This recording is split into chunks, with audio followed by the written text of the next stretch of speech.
It's Red Eye Radio. Gary McNamara and Eric Harley talk about everything from politics to social issues and news of the day. Whether you're up late or you're just starting your day, welcome to the show. From the Uniden America Studios, this is Red Eye Radio. All across America and around the planet, we are Red Eye Radio. Oh, I'm sorry. What? Oh. I don't care who does the intro. I get paid the same. Go ahead. Oh, okay. Sorry.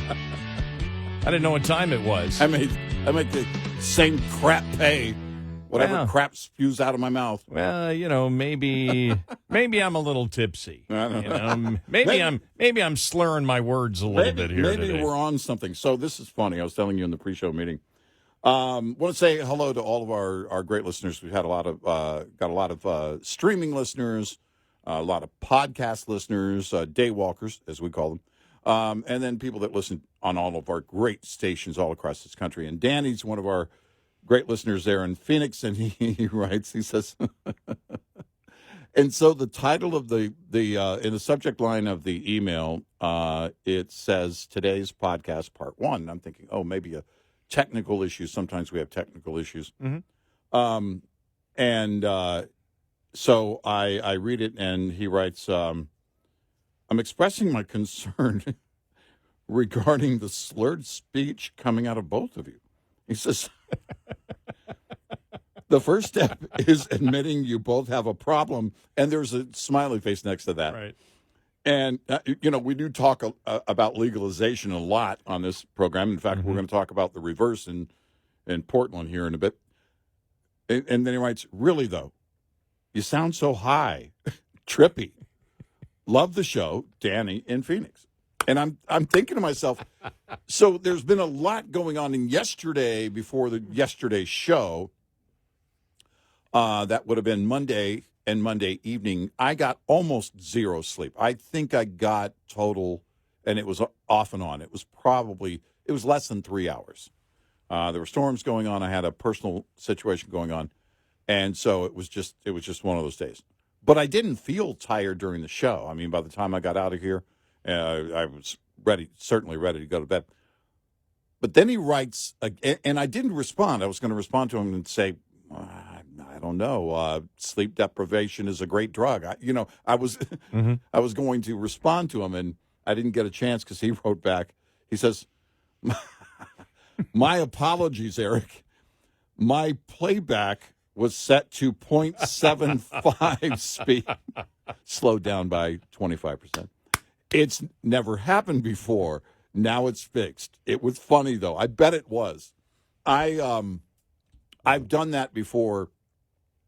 It's funny if you'll take a podcast and then hit it like half speed while a certain person on the podcast is talking, or if they're doing like a commercial. It's even funnier if they're doing a commercial for one of their sponsors.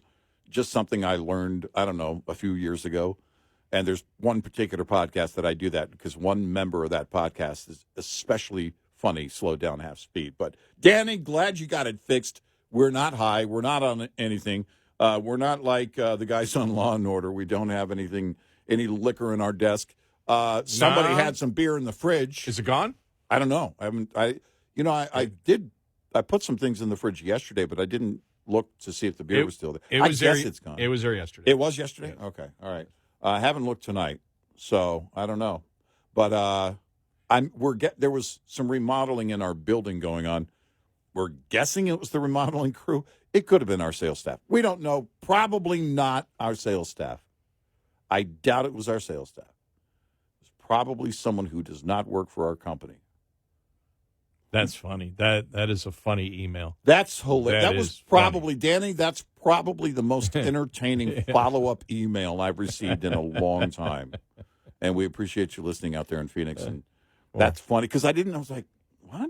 I don't remember slur. Sometimes we'll make fun of ourselves if we slur something and we're like, whoa, did I slur that? And just have fun with it. But we know when we slur. Yeah, right. When we slur, we sort of know it. You were fine yesterday because I got plenty of sleep yesterday and today too. So I got a ton of sleep today. Yeah, it was great. Yeah, I didn't notice at all. So it was just slowing it down. Yeah, And that's funny. so we are so happy. All the liberals are running the world. We are doomed. Yeah, it's. By the way, I'm also sorry, Danny, that happened. That means it took you a lot longer to listen to part one. You were subjected to all of our stuff for longer. Well, if you speed it up, you can accuse us of the same thing. Yeah, exactly. Yeah. You guys were really buzzed. I mean, what you kind were of really talking coffee are quick. you guys drinking? You sounded like the Chipmunks. Yeah, exactly. Oh, I'm dating myself there, aren't I? Yeah. Alvin! I saw somewhere, actually, this is where I started slowing down podcasts. I saw that people often do speed up their podcasts to listen to them. Not like 2 times speed, because that would be weird. But they speed it up to the next level so that they can fit it into their day. Listen, it's your podcast. Once you open it and listen to it, it's yours. It belongs to you. And you listen to it however you want to. It could be entertaining to slow it down to half speed, Danny, see what happens. But you can listen however you want. So, but you should always make time to listen every day. That's all we ask. Every show, every day. Well, as we've always said, the biggest enemy of the Democrats and liberalism is reality, not actually the Republicans. Mm-hmm. Another example, there's the headline, U-turn, Oregon's Democrat governor signs bill recriminalizing hard drugs amid overdose crisis. Yeah. So for these, what was weird, what stuck out in the first story that I read on this was that law enforcement officers will now be able to confiscate controlled substances. And I thought, it was that bad? So they couldn't confiscate? And I know the devil's in the details, and maybe it had to do with, the aggregate weight or whatever, how much they actually were holding or possessing. But it said officers will now be able to confiscate. And the other thing that stuck out is it takes effect September 1st. Are you kidding me? The reason they're turning it around is because people are dying on the streets. I can wait until September 1st. No, sign it effective immediately.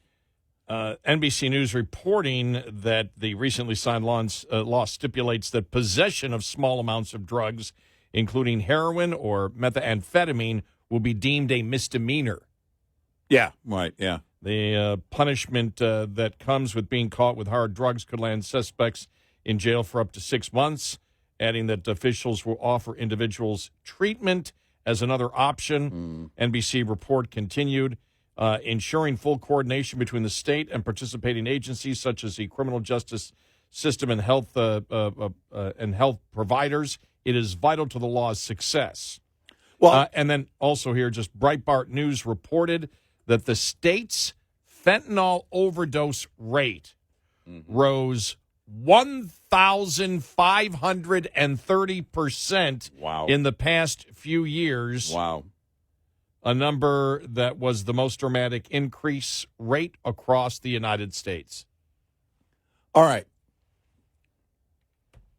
So if the sentencing guidelines, if it reads punishable by up to 6 months in jail, what are the odds that they're going to get 6 months in jail? If that's the maximum. If you're not going to get tough on it, then don't get tough on it. Because here's what will happen. Officers will, without a doubt, they're concerned, they're frustrated with watching people die on the streets. Then they have to go through this whole thing of, you arrest someone, they go through the system, and then they get, maybe a few weeks Look, if they're going to treatment and it works, that's one thing. Treatment as compelled by, if it's compelled by a judge, I'd like to see what the failure rate, success rate is on that.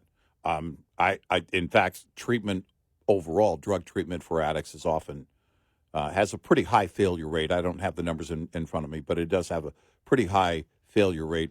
Those addicts often repeat.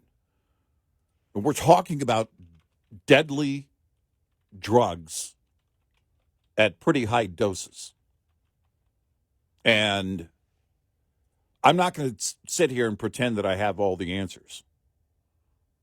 But I will tell you, this doesn't sound like one.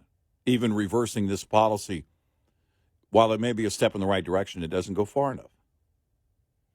Well, you make the point that will 6 months in jail, will having a felony, when you talk about these kind of drugs, will having a felony before you make you go to drug rehab if you're facing a felony versus a misdemeanor? I don't have the answer for that. I don't know what the answer is. I'd love to see what it is. And if that's the case and they choose rehab as opposed to having a felony against them, then what's the success rate in programs like that? I don't know what it is. I wish it were high. I wish I could say, yeah, it's a great success rate, and these individuals can get their lives back. At the very least, they can go on without using drugs. You've seen people, I think Robert Downey Jr. could be included in this. One of the things that he talks about is going to jail is one of the greatest things that ever happened to him because he was able to get sober. And you do hear that.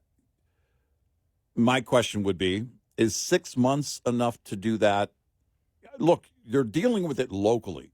They're not going to have the jail space for that, given how high or how great the numbers are in terms of people on the streets that are doing drugs in that city, in Portland.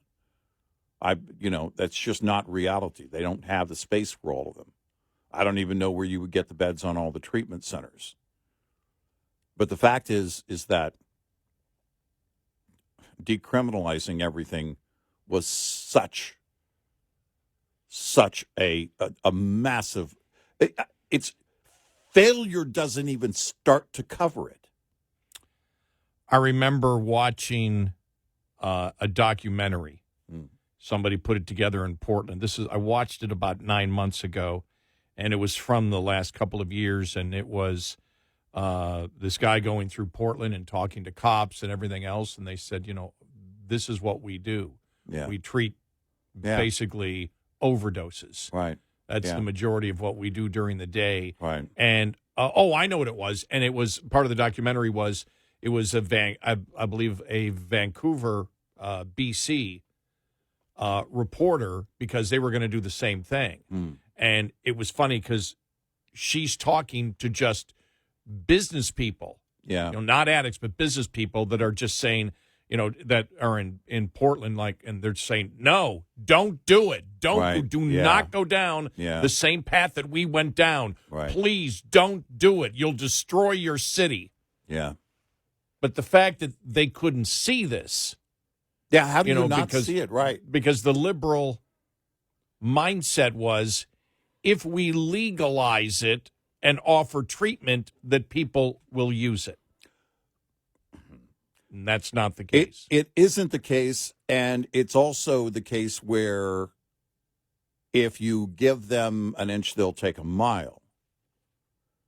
So you've told them, hey, we're not going to, possession's not going to be criminalized anymore.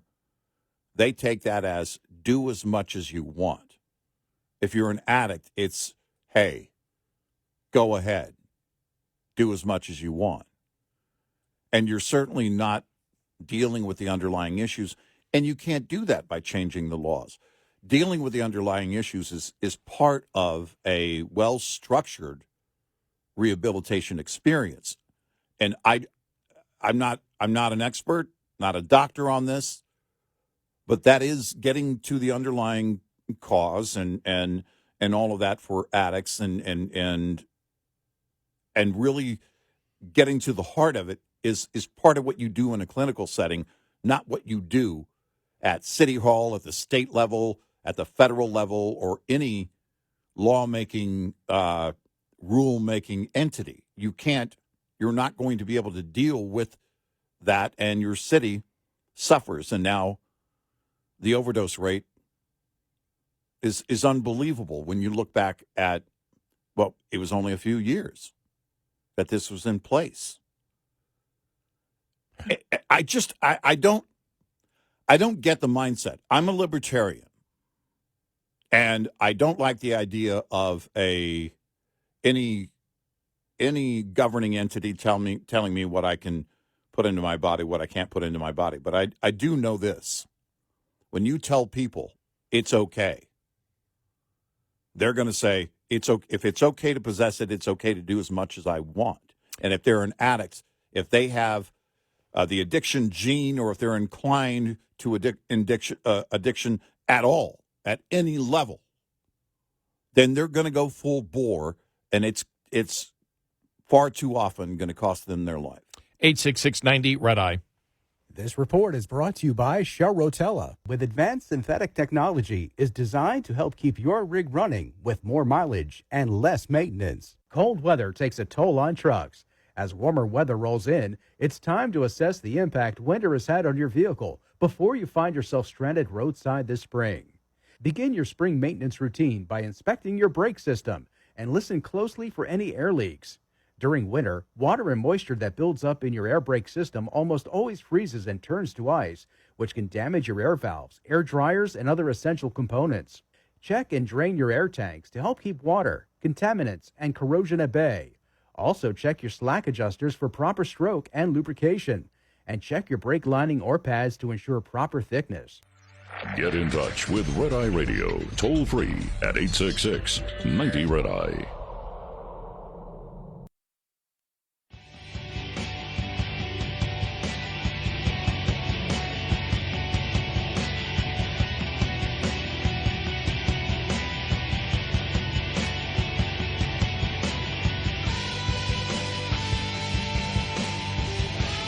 It's Red Eye Radio. He is Eric Harley, and I'm Gary McNamara. Just reading here, state leaders in Oregon admitted, however, that there were several implementation issues.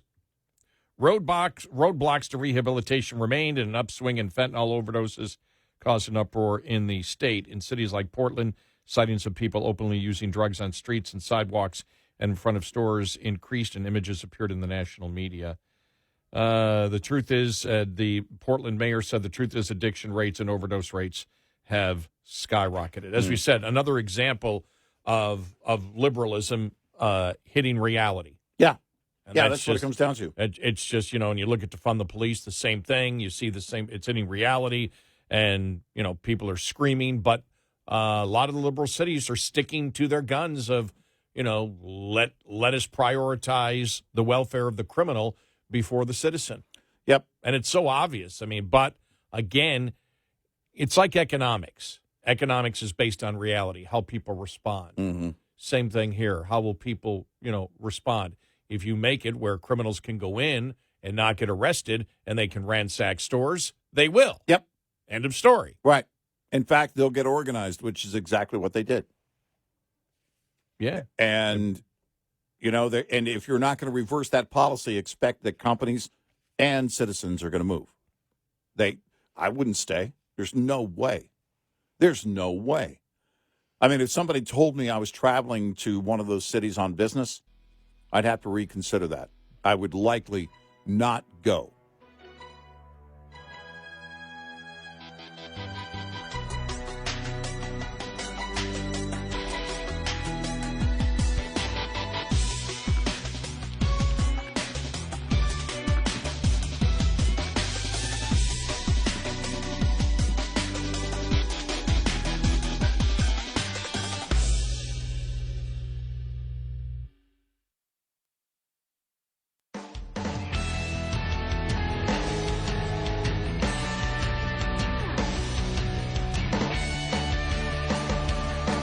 You're listening to Red Eye Radio from the Uniden America Studios.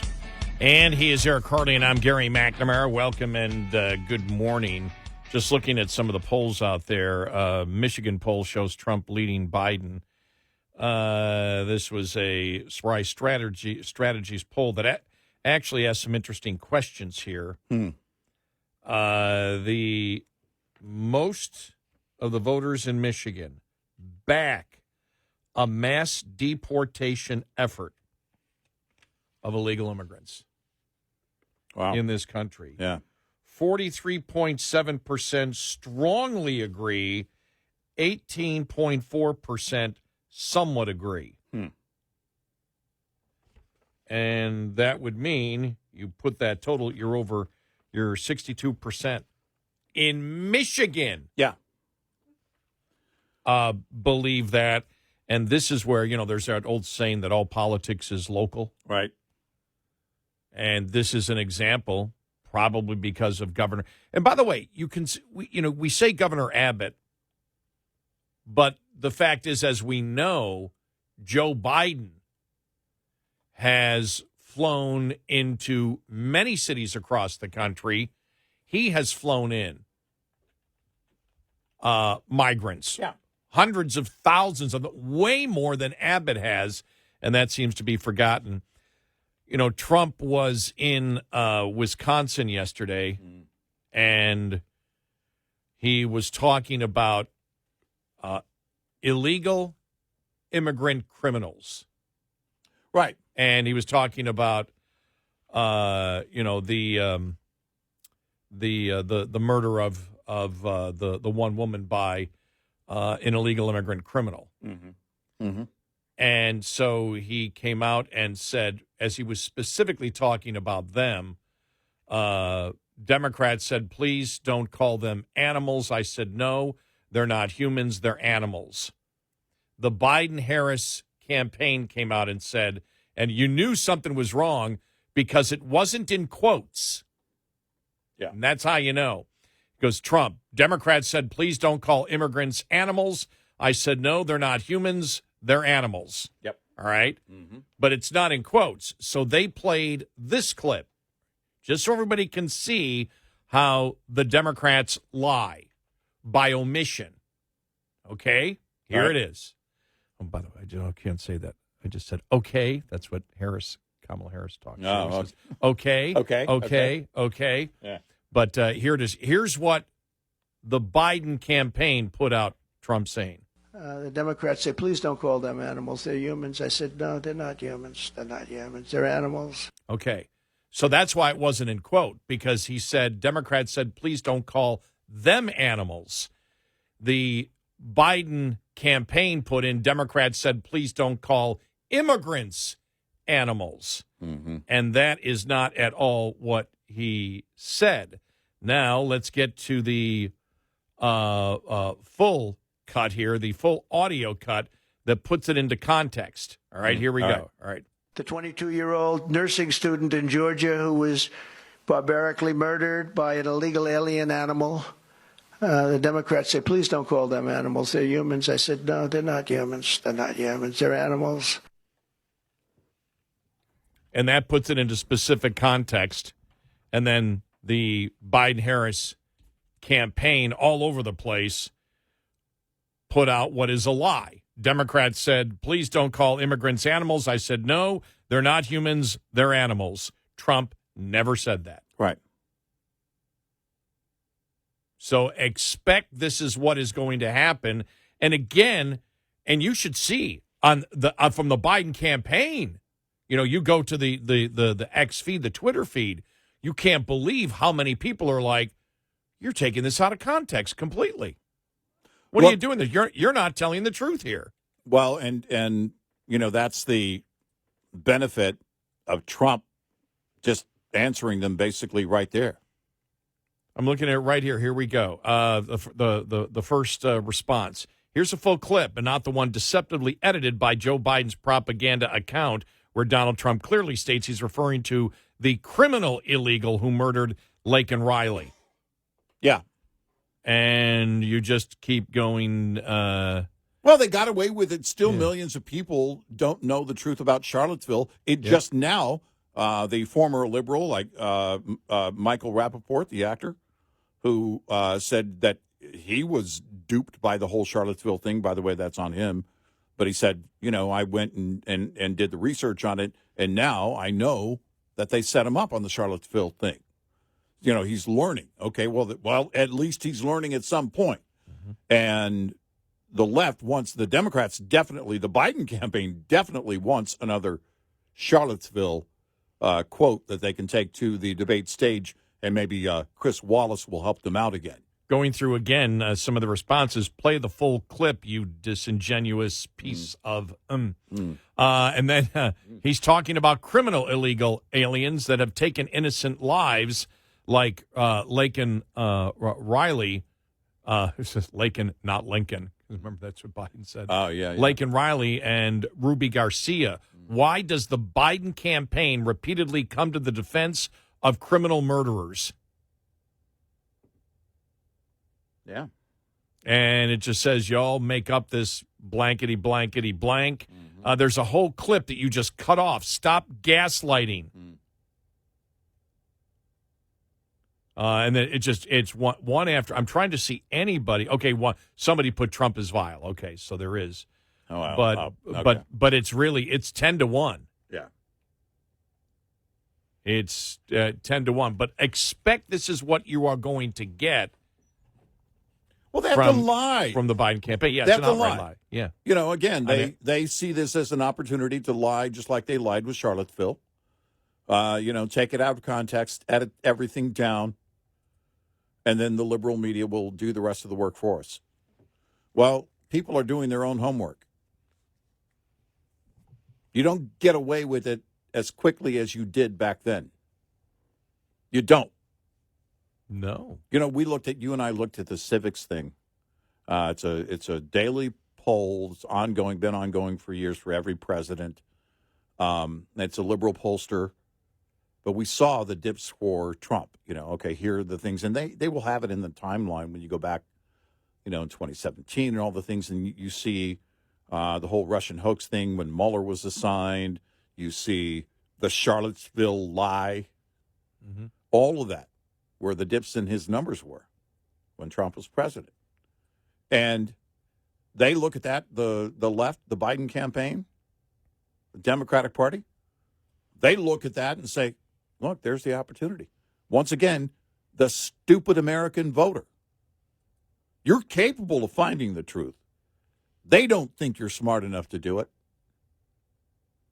Well, I was just, we talk about social media, and that was the Biden-Harris headquarters, and it was 10-1. Think about it. That's their ex-campaign page. Yeah. And they were just blasted. It's 10-1. Mm-hmm. And again, you have people say, Trump sucks, whatever, but nobody sits there and explains, well, the Democrats are telling the truth here. Nobody defends the clip that I've been able to see at all. Right. That's how obvious the lie was from the Biden campaign. Mm-hmm. And look, it's not surprising. It's just the fact that everybody is pointing it out on social media. So you see the initial thing and you're like, okay. And this is one of the problems, though. A lot of people will just say, okay, Trump said that. Right. And then you have to read in the comments that Trump didn't say that. Here's what Trump actually said. But a lot of people won't get that. But as we know, when it comes to the border, the vast majority of Americans do understand that the Biden administration is not only lying, but gaslighting on that entire issue. Yep. And the polls show it. When you have any poll that shows 62% of the people of the state of Michigan are supporting mass deportation, it means the border has become a local issue. Yeah. Well, and, I would think, and you're right on the previous point you made, and I think we've touched on that before. Governor Abbott of Texas gets a lot of credit for it. But in terms of sending people to these major blue cities, the Biden administration has done a lot more of that themselves. I would say that the media attention changed on it because of Governor Abbott. The media was silent on Yes. it before. Yes. Oh, yeah, Now- yeah. Now, the difference would be, and, because the buses started showing up and, how dare you and all of that. And so the leftist media went, full bore on that. And then, like you said, and we've said it for a while. I mean, all politics is local, but all those stories are local. When the local news covers that, a bus ride from Texas in your city, and then, oh my gosh, what's going on? And then the mayor hears about it. And, this is what Mayor Adams has been dealing with in New York. And so when you see that breakdown of it, I would say that was probably what you could credit Governor Abbott for, is getting the media attention. And probably to some extent, I don't know how many people are aware that the federal government, the Biden administration, has done a lot more of that than any governor of any state. That would be an interesting poll. But it doesn't matter. They're aware of what's going on right now, and the border issue, once again, like it was in 2016, I think even more so, is a top issue. How many polls, were there 2 different polls in recent months that showed it's number 1 over inflation or tied with inflation? Oh, yeah. On the concern? Yeah. And so you see that kind of, reaction response by the citizens of these towns and cities. And that's going to play out time and time again. And when there is that response locally, then the local news covers it differently. When they cover it differently, and you've talked about that for a long time. When, if you're a candidate, go in, you want to do these local news interviews, you want these stories to resonate locally, because that covers, the Jussie Smollett thing. That was local reporters in Chicago that started, basically that pulling the legs out from under that whole House of Cards thing that he tried to build. And when this all started becoming, in the news, I said that in response to people that said, well, the media is not going to cover it. And I said, well, the local media is. Right. The local media in these cities, because they're always looking for a story. And when you have Democrats in these cities screaming, why are you spending all this money on people that aren't citizens of our city? You're cutting back. You're having to cut back on services for citizens of this city and the taxpayers of this city to do this. And that was coming from Democrats. The point I was trying to make, and I agree with you completely, there was Governor Abbott and DeSantis had put it in the news originally. The sending the migrants to Martha's Vineyard. I mean, that got a lot. But then the focus went on Abbott. My point was, so many more have been sent by Biden that once it became news, the problem and the cost and everything else of housing all of these migrants in the cities, were increased drastically because of what Biden did, which then became, more news. Even though Abbott gets, the blame from some Democrats and the credit, depending on how you look at it, because now it's become a local issue, and the local media. I go to Buffalo, the media is still covering it. Right. That, Erie County, the biggest county, was the only ones that said, okay, we'll accept the migrants. And then they had a couple of sexual assaults, and that just blew through the roof. Right. Yeah, it just went. And the excuse that, it doesn't matter, citizens commit crimes. Yeah, but if they weren't here, right, and they had been properly vetted through the legal immigration system, this wouldn't be happening. Right. 866-90 Red Eye. We'll be right back with more Red Eye Radio with Eric Harley and Gary McNamara.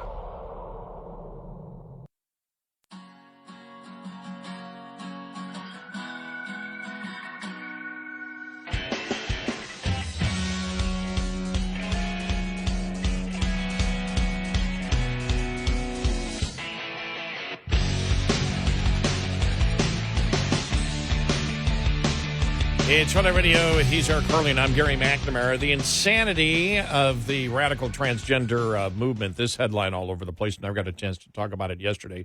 Story's actually a couple of days old, but it keeps being updated. J.K. Rowling will not be the author, will not be arrested, Scottish police said, for misgendering. We'll get to the details of this because it's just bizarre. It's so wild to think about. This was the story, by the way, I was thinking of when I think I mentioned it briefly yesterday, that there was somebody in the news, and I didn't have the story in front of me, but, being investigated for something they said. This is absolutely stupid. Mm-hmm.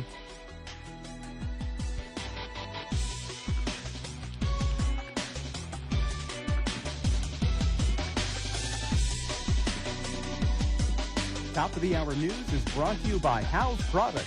Visit houseproducts.com. This is Red Eye Radio on Westwood One.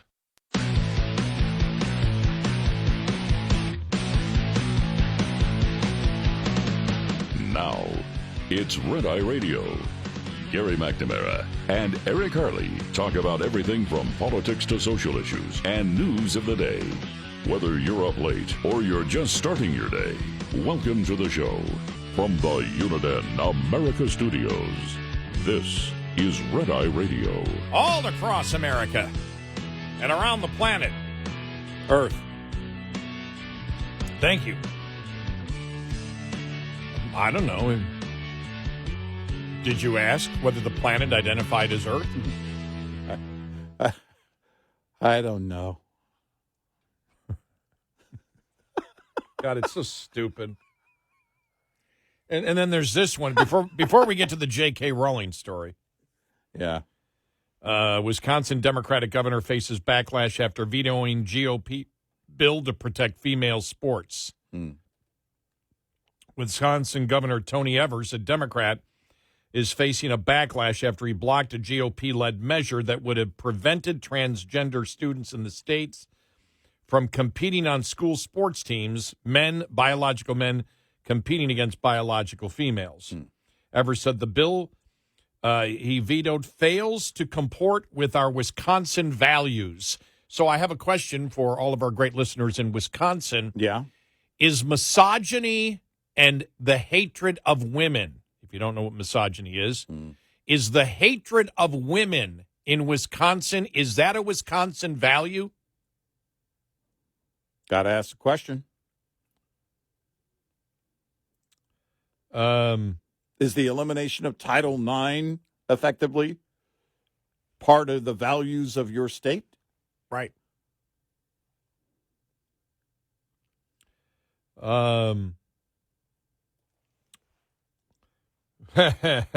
Riley Gaines, a former NCAA swim star, commented, breaking, I hate women and children. Gaines said in a post on X, referring to the governor. But that's the question I'd have for the people of Wisconsin. Yeah. Yeah. Why is hating women and wanting biological men to compete against biological women, is misogyny a Wisconsin value? Because, as you and I have said for the longest time, and we were very happy because we've been saying this for years if you've been listening to this show. In fact, we probably were the first ones that consistently pounded where this was going and actually made the statement over a decade ago that feminism would die if this continued. We just didn't think that women would submit to the will of the man so quickly, especially when it came to, that's the one thing that you look at, which is, to me, the most shocking thing. How long feminism has been promoting that women should have rights, and Title IX that was created so biological women could have an equal chance to play sports in public schools. And just like that, I'll never forget the day we came in here and said, oh, my God, Gloria Steinem said, oh, no, we back transgender rights completely. Yeah. Because we back women. Right. And we went, wow, that feminism crumbled really quick that day. It's just gone. Yeah. She was the icon of the cause. And she just crumbled like that. We submit. Gloria Steinem and all the other feminists out there submitted to the will of the man because the man says so. And if the man says so, liberal women must submit to the man. That's the new liberal feminism of 2024. And the man is trying to make that law. Yes. The man is trying to make it law. And liberal women just crumble to the will of the man. Doesn't matter if it's insane will of the man, of the liberal man. No, it doesn't matter. But that would be the question I would ask. Number one, we now know that Tony Evers is a misogynist. He hates women. Yeah.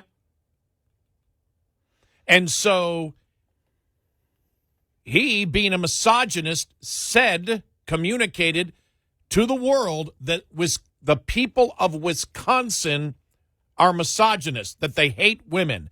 Is that a value, that's a Wisconsin value? Is that a Wisconsin value? And if so, ask. In Wisconsin, and we're just picking on you today because it's what your governor did. We'll pick on anybody. Yeah, Montana, you're next. Yeah, we'll I don't even know what that means. We'll pick on anybody who promotes the hatred of women. Mm-hmm. But it's the Democratic Party where it stands, where it's now become commonplace.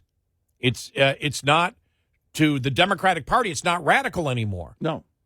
It's commonplace. Misogyny. Now, we're not shocked by it because the Democratic Party for the longest time has promoted identity politics, which is judging people by groups and not individuals. So if you're going to support racism in 2024, misogyny can't be sexism, which, again, leads to misogyny. Right. Can't be far behind. And we see it's not. Right. Yeah, well, here we are. That would be the question that I would have for all the citizens of Wisconsin. Is misogyny, is the hatred of women a Wisconsin value? And why is it a Wisconsin value? Why is denying women, and we've all seen what happened, the whole Rowley Gaines thing, you saw. Oh, yeah.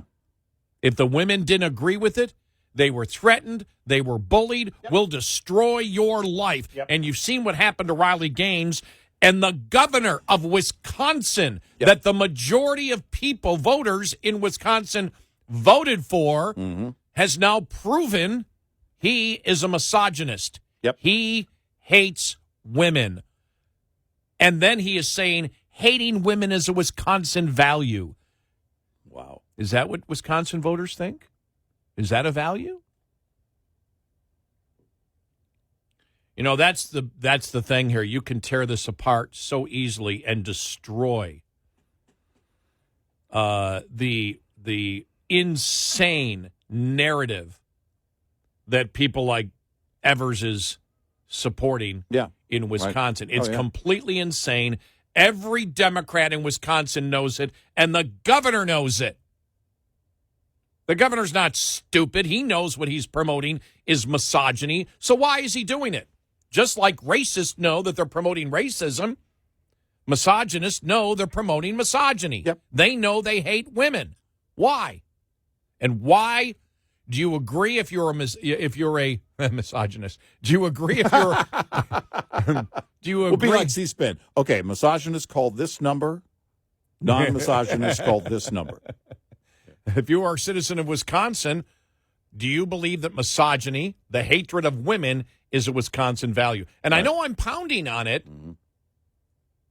but I'm pounding on it on purpose. Yeah. Because it's pure insanity. And these people need to be called out on it. for their hatred. You want hatred? That's hatred. Yep. Prove us wrong. Over and over again. The left thinks they're going to win this.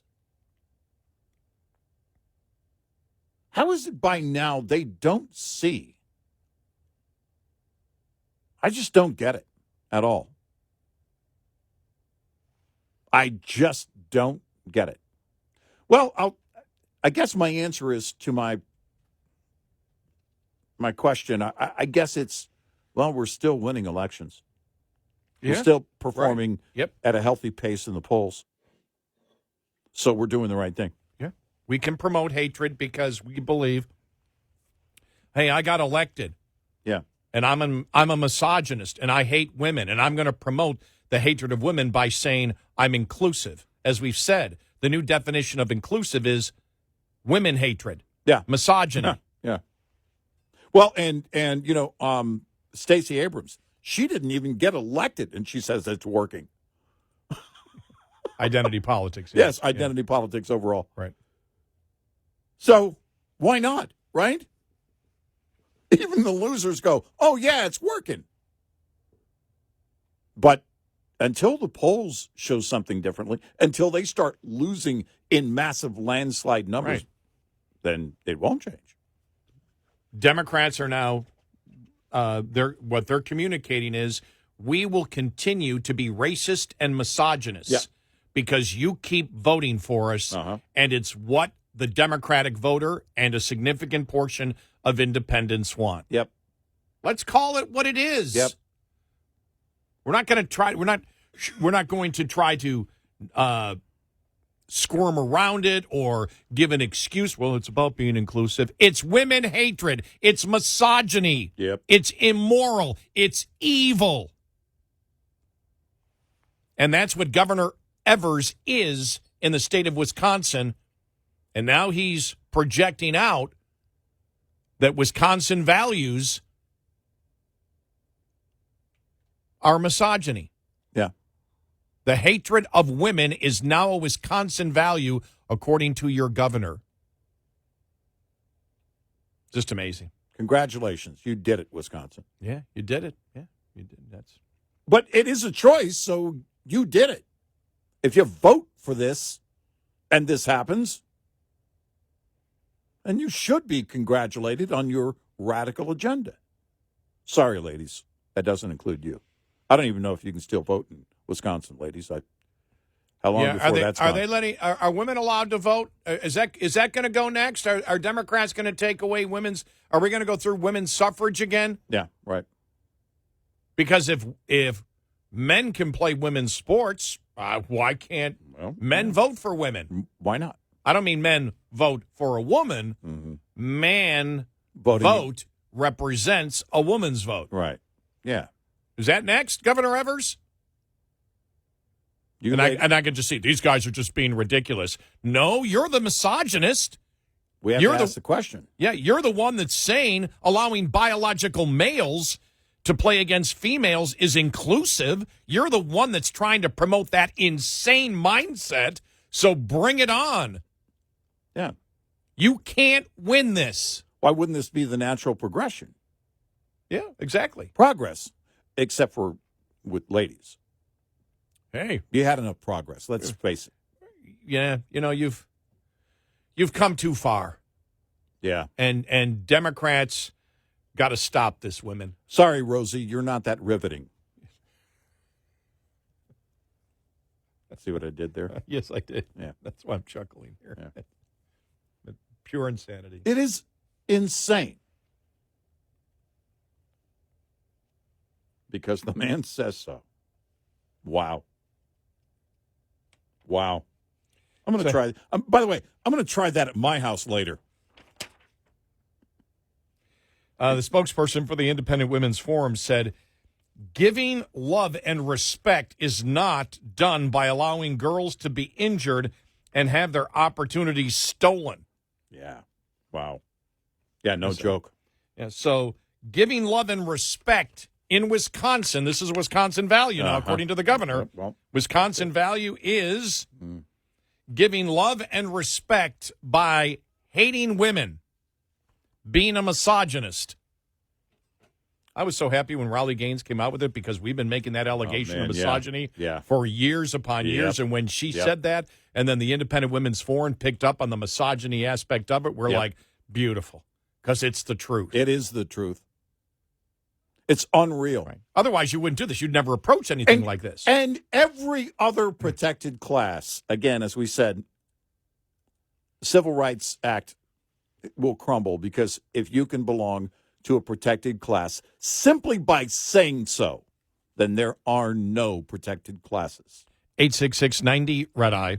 Brought to you by FPPF, Fuel Power Max. Leased owner-operators should be aware of 4 common revenue myths, lest you fall into the trap of mistaking revenue for profit. Myth 1, concentrate on increasing revenue because costs will take care of themselves. This is not true, as costs are fundamental to the profit equation and the area where owners exert the most control to improve. Myth 2, more revenue per mile is the answer to all problems. Though carrier pay packages differ in structure, revenue per mile really doesn't change much from company to company. But there can be a big difference in miles, overall gross revenue, reimbursements, and fees. Myth 3, all you have to do to be successful is run a lot of miles. In reality, revenue is only half of the profit equation. Costs are the other half. It's possible to generate a lot of revenue, yet spend $1.10 to make every dollar. Myth 4, you can tell how well you're doing by the size of your settlement check. The settlement check is only a part of the success picture. Miles driven, loads hauled, conditions, mechanical problems, time off, and especially costs all have to be considered. Owner-Operator Business 101 is provided by Overdrive's Partners in Business program. Go to overdriveonline.com to the Partners in Business section of the website for more details on this and many other topics. Brought to you by Charlottesville, with advanced synthetic technology is designed to help keep your rig running with more mileage and less maintenance. Coming up, more with Gary McNamara and Eric Harley. It's Red Eye Radio.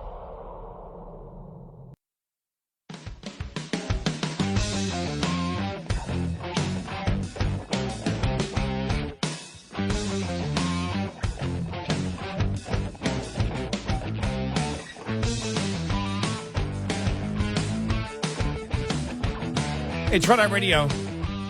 He is Eric Harley, and I'm Gary McNamara.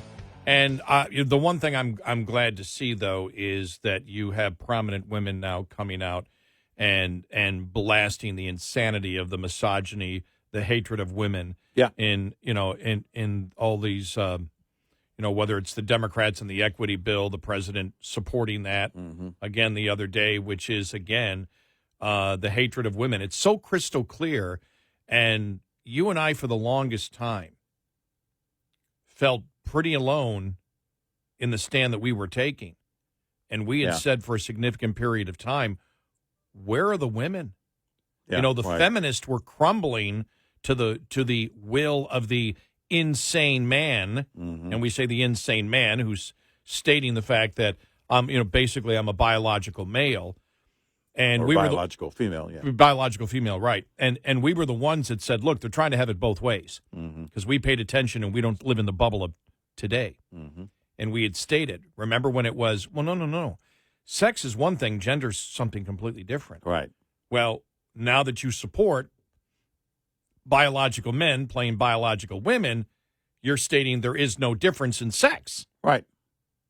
And so you've just lost that. And still they're trying to do that once in a while. You'll bring it up and that'll be the fallback defense. Yeah. Well, gender is different. Sorry, you can't have that anymore. Nope. Now that you're saying biological men should play against biological women in sports, even contact sports, you can't win this. You can only win it by lying or doing what Scotland is doing and try to put a law in to arrest people who won't agree who won't agree with your lie.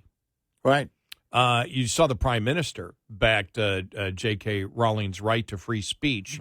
The prime minister said people should not be criminalized for stating simple facts on biology. Right. Understand how insane the left is.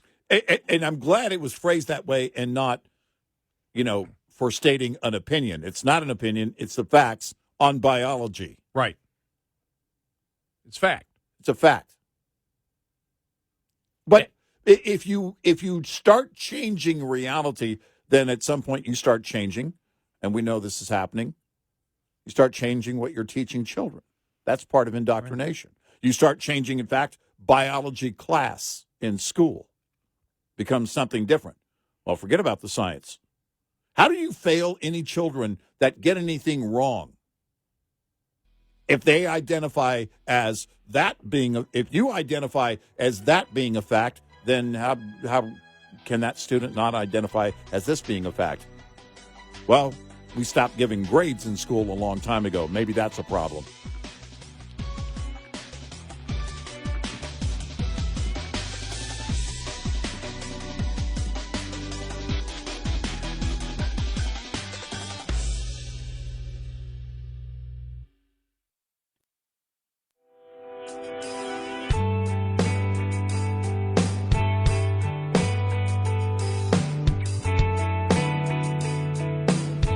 Observing and analyzing the insanity. Eric Harley and Gary McNamara. Nightly on Red Eye Radio. And he is Eric Harley, and I'm Gary McNamara.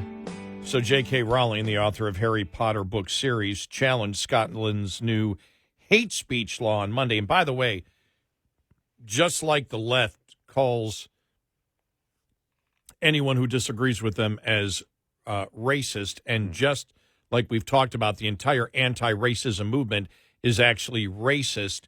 They do the same with hate when it comes to the liberal radical transgender activist movement. They claim that their position is anti-hate, right, and that if you don't use the proper pronouns, you hate. Right. All of the hatred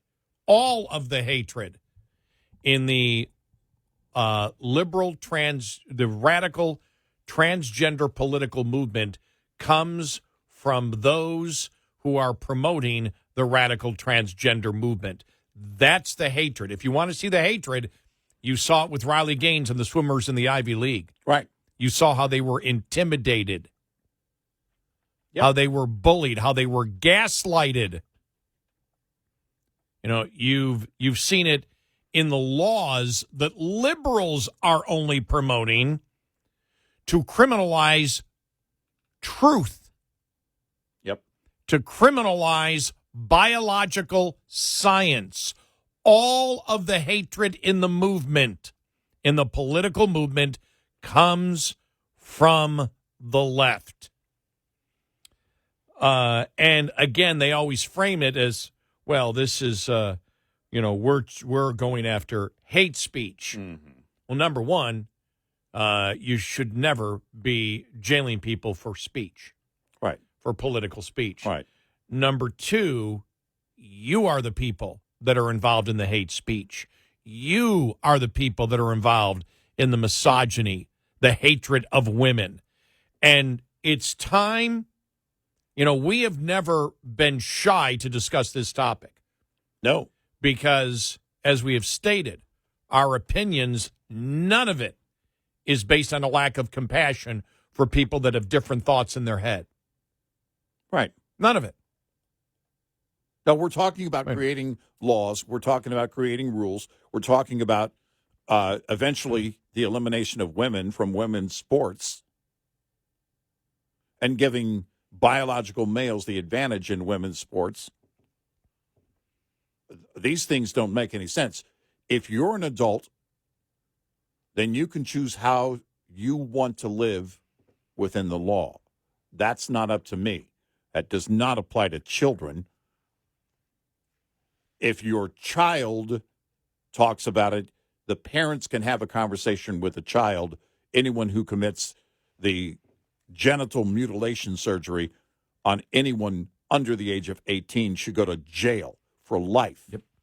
I mean, it's horrible, the things that they're actually promoting. And this is really interesting, the whole Scotland thing, because, as we know, the NHS, the National Health Service in Great Britain, is not going to do any more surgeries or any more hormone therapy. Right. We thought, and the funny thing is, the first thing we thought was, oh, okay, must be the cost. So the first thing we thought is, okay, it's nationalized health care insurance, so it's got to be the cost. And they said, nope, it's the morality of it. It's wrong to do that. Right. So, but you see, even when you have an official government agency in a place like Great Britain come out and say that, you still have that push. As you can see, you still have that push to criminalize free speech. Scotland's new Hate Crime and Public Order Act was activated on April 1st. The text of the bill, originally introduced years before, warns against acts that stir up hatred against a group or persons or certain protected characteristics, including age, disability, religion, or in the case of a social or cultural group, perceived religious affiliation, sexual orientation, transgender identity, and variations of sex characteristics. The maximum penalty is a 7-year jail sentence. J.K. Rowling, who lives in Scotland, began an April Fool's Day social media thread by listing multiple biological male criminals who claim to be transgender just prior to being sentenced for various horrific crimes, expressing mock relief their avowed gender identities were being respected. She then switched her rhetoric and declared, "Only kidding. Obviously, the people mentioned in the above tweets are not women at all, but men, every last one of them." After slamming Scotland's new hate speech bill, Rowling declared, "If what I have written here qualifies as an offense under the terms of the new act, I look forward to being arrested when I return to the birthplace of the Scottish Enlightenment."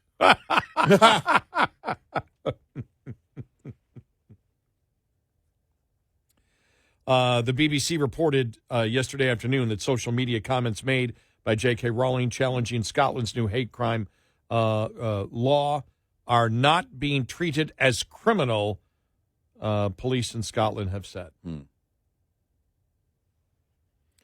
Rowling hailed the decision, declaring, "I hope every woman in Scotland who wishes to speak up for the reality and importance of biological sex will be reassured by this announcement, and I trust that all women, irrespective of profile or financial means, will be treated equally under the law." After one commentator speculated that local police are not prosecuting Rowling because she has massive wealth to fight such charges in court, she vowed, "If they go after any women simply for calling a man, I'll repeat that woman's words, and they can charge us both at once." Scotland's new hate speech law has sent shockwaves across Scotland and the entire, UK. Right. Yeah. Like I said, though, the entire hate in that political movement, all the hate, comes from the left. Yep. And it's really amazing. And the funny thing is, I still don't see enough women upset about this. You would think by now it would be louder because of people like Riley Gaines, because of the media attention. You would think it would be louder. Also because of parents. When you talk about essentially eliminating women's sports, and I don't know how many parents, and maybe it's happening on a few local levels, but you don't see the coverage of that on a national scale. I would think you would. And, years ago, you and I said, it's got to be more than the two guys overnight talking about it. Right. Yeah, no, I mean, Women, this is going to, it was a women's cause during the Civil Rights era. Title IX came about as a result of that. And it as a society, we understood that, but the left couldn't have that and wanted, basically, they're looking to completely annihilate the Civil Rights Act. because that's exactly what would happen. That's exactly what's happening right now. Anyone can belong to a protected class simply by saying so. Because if you can identify as a female, then we know the Rachel Dolezals of the world. And socially, as a society, we don't accept the Rachel Dolezals of the world. I mean, a few people did. Remember, they were trying to defend her on The View. On The View. Oh, my gosh. You know, people can be whatever they wish to be. But so the mentality is there. There's the little seedling that the left has planted, and that hasn't gone away. Nobody's come back and said, now, she's, not in the news, or she was recently. I forget what it was. And the whole idea of this, though, of, well, I identify as this, which means in terms of the Civil Rights Act, then you can belong to a protected class. And under the direction of then President Obama, the joint edict, Department of Justice, Department of Education, those students in those schools did not have to have any kind of surgery, treatment, or doctor's note, or even parental involvement. It was simply by saying so. Yeah, I remember years ago we just said it's got to be more, because the people that were really talking about it were more conservative radio talk show hosts. Mm-hmm. We were, and we just said, where are the women as the left started crumbling on this, and we both remember it because it was really 2017 when the crumbling happened. That was the first sign, and that was when the women's march against Trump. Remember in 2016? Everybody was unified with their pink hats. Yeah. And then the second year. That represented, just so people know, a vagina. Right. We're women, we have vaginas. Then the next year there was a huge split because women don't necessarily have vaginas. Yeah. Right. And it was not just all women have vaginas. Right. And so there was this huge split, and the feminist movement just crumbled. It just crumbled. Crumbled after that. The women's march it's just gone. It just absolutely crumbled, and we just said, where's the women outrage when you have all the feminist leaders crumble to the insane will of insane men promoting that biologically they are the same as women? That's insanity. Yep. Or it's a lie to gain power that you can't have with your own sex. Right. Yep. And I don't get how it's not louder either. There should be a tremendous uproar on this from parents, from women in sports, from women in general. But you don't see it. You don't hear it. It's not loud enough. Well, this is where J.K. Rowling can make the noise because of her status, because of who she is, and she's famous, and she's dealing with it there in Great Britain and in the media. I mean, you do have now the Independent Women's Forum that has come out that is absolutely against it, and that's good. So you've got an organization, you've got Riley Gaines, you've got J.K. Rowling, you have other women that have come forward in it. But if there was ever going to be a women's march, this would be it. This would be it, right? Yeah, and then you have, like I said, the male Wisconsin Democratic Governor Evers, who just communicates to every woman in the United States, I'm a misogynist, I hate women. Yeah, right. And he calls misogyny, because that's what this is, he communicated that Wisconsin values are women hatred and misogyny. Yeah. And that's why we asked the question to anybody in Wisconsin. Is that Wisconsin values? Is hating women, is misogyny a Wisconsin value? Right. Because he vetoed the GOP legislation. Mm-hmm. And why is it? Why is misogyny, why is the hatred of women a Wisconsin value, as the governor communicated yesterday? Right. And why aren't you upset? If you're upset, if you go, no, these aren't Wisconsin values, why aren't you upset about the governor painting that he is on the moral high ground of inclusiveness by wanting to destroy women's sports with his misogynist mindset? Yeah. Because that's the galling thing. They're painting that they're on some type of moral high ground to free women. Yeah. When it's the exact opposite. It's a bizarro civil rights kind of move. It's going in the opposite direction for women. Wow. 866-90 Red Eye. Lines open for your calls.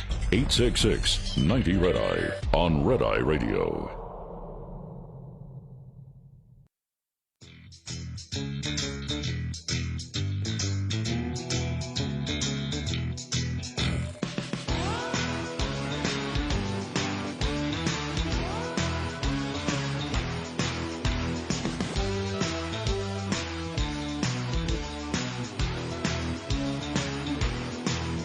It's Red Eye Radio. He's Eric Harley, and I'm Gary McNamara. Reading this headline: "The left has broken journalism. Can the right fix it?" We'll get to that, and I would say the answer would be no.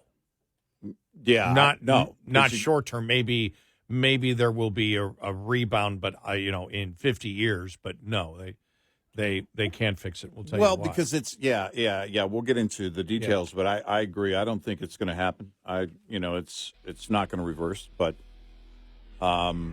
There is a way to combat it, and that's a positive.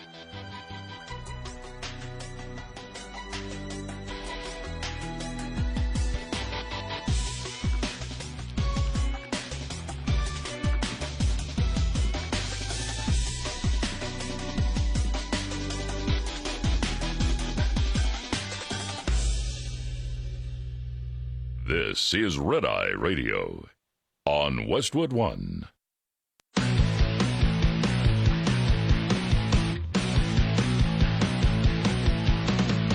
Now, it's Red Eye Radio. Gary McNamara and Eric Harley talk about everything from politics to social issues and news of the day. Whether you're up late or you're just starting your day, welcome to the show. From the Uniden America Studios, this is Red Eye Radio. All across America and around the planet, we are Red Eye Radio. He is Eric Harley, and I'm Gary McNamara. I chuckled at this story yesterday. I'm sure you did, too. Trump vows to create Christian Visibility Day. On Election Day, when he's reelected, he will proclaim that Election Day from now on is Christian Visibility Day. That's a little trolling, I think. All right. We chuckled yesterday and went point by point because the White House was stating he didn't declare anything. He didn't declare. No, he proclaimed. Yeah, right. And he made it an official government holiday in his mind with the statement that he made that with the full backing of the Constitution and the United States law, he proclaims this now Transgender Visibility Day. And it was like, well, no, it was already Transgender Visibility Day. Well, these things really aren't official. These days really aren't official. We know you can go through the map and say, what day is today? And you can get like 50 different things that groups have said, today we're recognizing this day as. Well, yeah, and it's also been for like promoting certain things, National Hot Dog Day, Independence Day, that's clearly that's big hot dog. That's the big industry putting money into it. Yeah. National Ice Cream Day. See, donut day, ice cream. I got you an ice cream, Lieutenant Dan. You're right. Big Dog has taken over Independence Day. That's right. But these things really aren't official until the government comes in, or, as the president said, using his full authority under the Constitution of the United States and the laws of the United States of America. By the way, I'm not making that up. No, That's all in the proclamation. It became official. And it used words like whereof. Yes. And here too. Yeah. Oh, yeah. Here too. I'm pretty sure whatnot was in there. Where art thou? Where art thou? I mean, that's official. It's only used in government proclamations. That's how you know it's a government proclamation. I hear ye. Hear ye, hear ye. I can't hear you. Oh, my. So when Trump said that yesterday, I'm like, oh, my. And did you see where he has basically he decided, and by the way, we'll see whether it works or not, but a lot of times it's great to take a word that the opposition has taken out of context and use it again. Yeah. And so he did. I mean, in Michigan, you could see, Biden's border bloodbath. Yeah. Right. And this was interesting because you and I have said this before, and I just saw this from Newsbusters. And I've said the worst defense that Democrats are using is that illegal immigrants, migrants, whatever, I don't know, what demographic they're using, whether it's the temporary legal migrants or the illegal immigrants or whatever. But we said when Democrats say, yes, but illegal immigrants, migrants, whatever, to this country don't commit violent crime at the same rate as Americans, they believe that is a winning argument.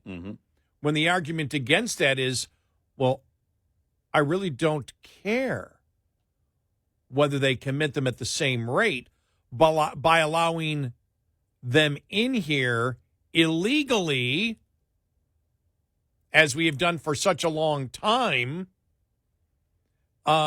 You're increasing the number of crimes in the United States overall that wouldn't be happening if they weren't there. Right. So they picked up yesterday, on Trump's thing on, talking about the border. Yeah. Every single network covering that story separately all used that talking point yesterday. Every single one. And Newsbusters pointed it out. Rachel Scott, Trump trying to turn the focus to the border, what he's now calling migrant crime. Donald Trump, every state is now a border state. Every town is now a border town because Joe Biden has brought the carnage and chaos and killing from all over the world and dumped it into the backyards. Scott, but in fact, data shows undocumented immigrants are actually less likely to commit violent crimes than American citizens. Then we go to that was ABC. Then we go to NBC. Nancy Cordes, where Joe Biden's border bloodbath, and what it is, it's a bloodbath.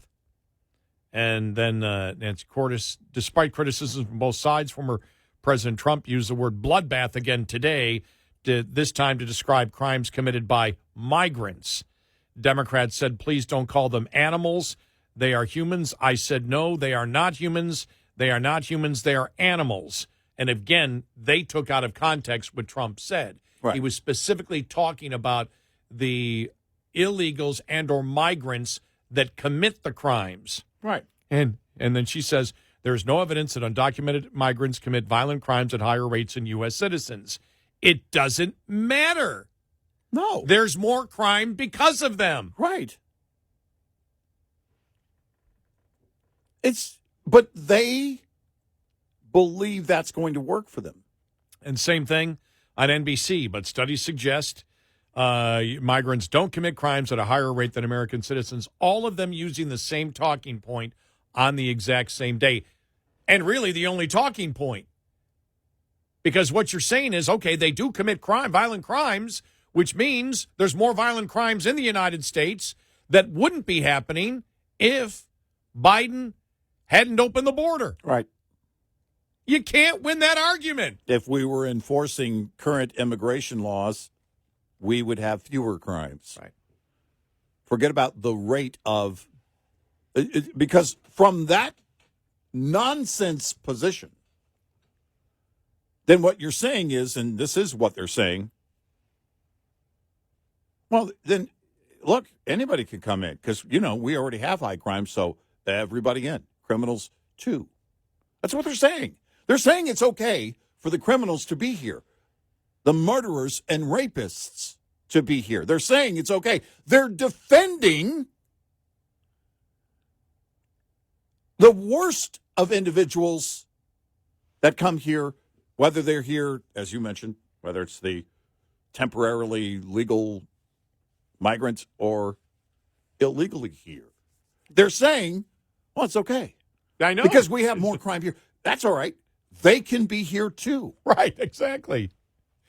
If Americans can commit crimes, then we can let people in and not follow federal law and just allow people into the country that will also commit crimes, but they'll commit crimes at a lower percentage than Americans, but it still adds to the total, and you could get rid of it. That's almost like police saying, we're not going to enforce this crime because in our area here, we have fewer people committing this particular crime than these crimes, so we're not going to prosecute these crimes over here because they don't fit a particular percentage. Right. I mean, it's ridiculous. Well, can you imagine being a defense lawyer?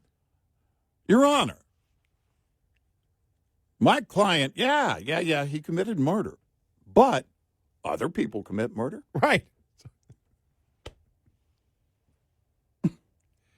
It's just, it's insane. They're not going to win that argument, by the way. Well, they're not because as we go back to the whole local thing, and this is why it's important. You can do this on this, this big high horse of national media. I guess they think they can do it, but they're not going to win it. They think they're winning it. But the local stories over and over again, what's happening right there in these cities and towns, it's a big deal, and the American people don't buy this nonsense. Well, Americans have the right to be here. And I don't know, I haven't seen anybody, I don't know what studies are looking at. I'm just saying it doesn't matter whether it's true or not. Well, no, that's exactly. It's not relevant at all. No, it's not even relevant to investigate whether that's true or not, because the response from Trump could be, well, they're saying that they don't commit violent crimes, the same amount as American citizens. Well, I'll have to look at the studies there, but we all know this. Laken Riley would not be dead if it wasn't for an illegal immigrant criminal. Right. End of story. Right.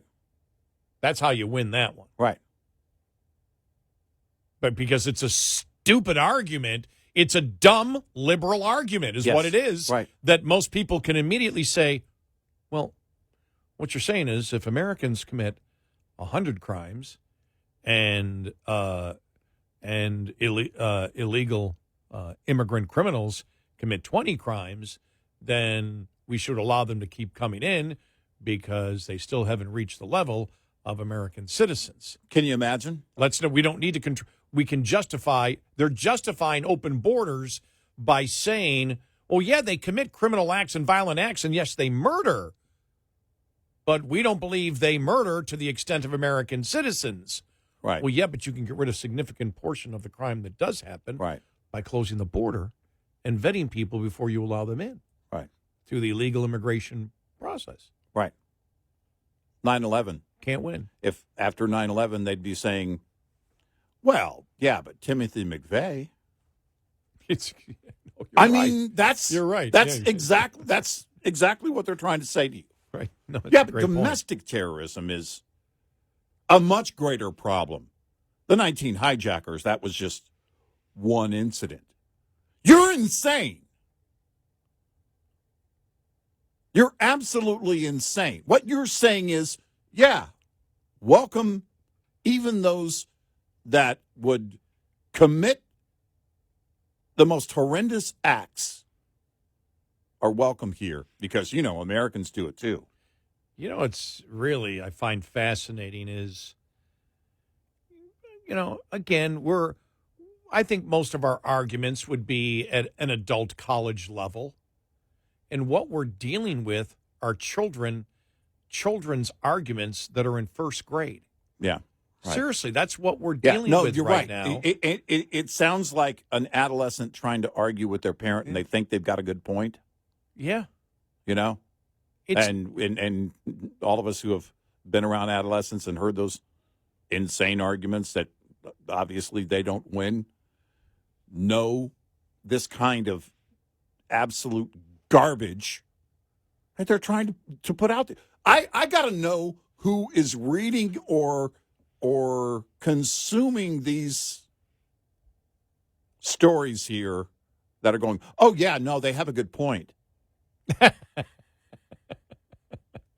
I really got to know because it is. And when they started this, what was it, a few weeks ago? Mm-hmm. When they started this a few weeks ago, we thought, you said it. You said, well, this is going to be, they'll probably, this is going to be their talking point because they can't. There is no other talking There's no point, other right? talking. There's no other way really to defend the fact that Biden has opened the southern border and does nothing about it. And so they're going to keep doing this. And, well, here we are. And so they're carrying the water for the administration in the liberal media. That's what the liberal media does with a liberal administration.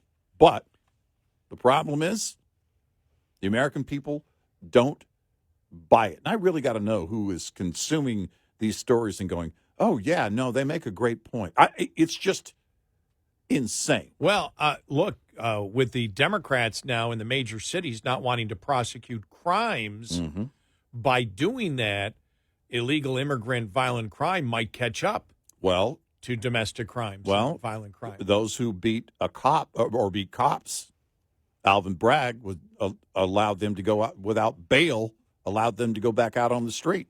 No bail. I mean, if we don't fix this, we are more doomed, and we're doomed sooner. My doomed clock is ramping up. As a nation, if we don't put our foot down, all of this, every bit of this, is a choice. We're the ones in control. And as long as enough of us say, yeah, it's okay, they can get away with it, then they will. They actually did polling in Texas, or not polling, but a study in Texas. We'll get to that coming up. Okay. About the comparison. Yeah. 866-90-RED-EYE. Get in touch with Red Eye Radio, toll free at 866-90-RED-EYE.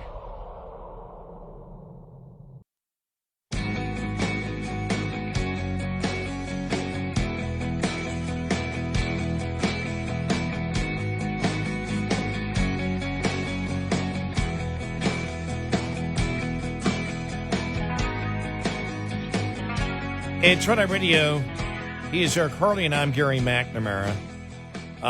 So I went back to a Cato study, and this goes back to 2020 on illegal immigrants versus, versus citizens of the United States, and what they said here in the Cato Institute data that they used from the Texas DPS is that, as far as they can tell, and this is back in 2020. Texas is the only state that records and keeps immigration statuses of those entering the criminal justice system. That was in 2020. And they looked at it and said the results from the DPS was 1,422 per 100,000 native-born Americans commit crimes, 782 per 100,000 illegal immigrants, about 40% less. Legal immigrants, 535. But you then go to some of the criticism of that study from the Center for Immigration Studies. And what they say is activists and academics have been misusing data from the Texas Department of Public Safety and Studies, claiming that illegal immigrants have relatively low crime rates. These studies do not appreciate that it can take years for Texas to identify convicts as illegal immigrants while they're in custody. They don't know. As a result, the studies misclassify as native-born a significant number of offenders who are later identified as illegal immigrants. Due to delays in identification, the number of illegal immigrants arrested or incarcerated in Texas is undercounted at any given time. Recently convicted illegal immigrants are the most likely to be undocumented. Conversely, Texas is more likely to ascertain the immigration status of offenders who have served long prison terms for serious crimes. The illegal immigrant conviction rate for any crime, which would be dominated by offenses requiring little or no prison time, is not meaningful due to the undercount. Properly interpreted, the DPS data suggests that illegal immigrants in Texas are convicted of homicide and sexual assaults at higher rates than the state average. Significant uncertainties remain, however, especially regarding lesser offenses. And then they go through the entire process of how they do that and why the undercount exists. So it's really interesting. And then they go to the DPS convictions of the overall population versus the illegal population. And they break it down to legal immigrants, illegal. And so in that entire, all the so-called studies that have been done, do they really have the information that you need? Is it an accurate portrayal? Right. But it shows that in 2012, for example, illegals identified at arrest, and this is for homicide, per 100K, 3.9 for illegal immigrants. Overall Texas population, 3.0. Let me see. Okay. And that would be illegals identified at arrest or intake while in prison, 3.9. In 2019, 3.3 for illegals, 2.9 for the overall Texas population is what they have come to. Wow. So if you're talking about serious crime, there's a debate that's going to happen.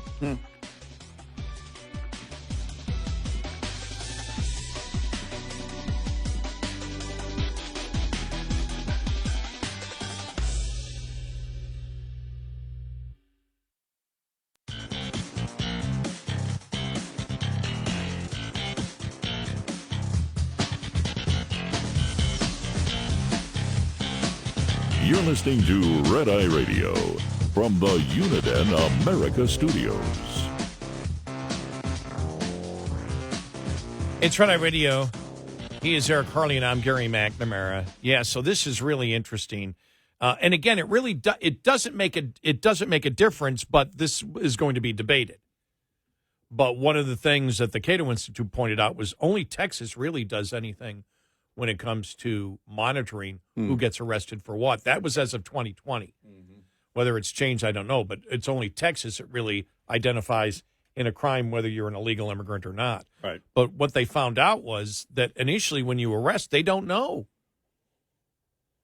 And so what they did was, and this is the Center for Immigration Studies, which is against open borders, just so you know where they are, but the homicide conviction rates in Texas, because that's really the only place that they can go to is Texas that has any type of history of actually documenting who commits crimes.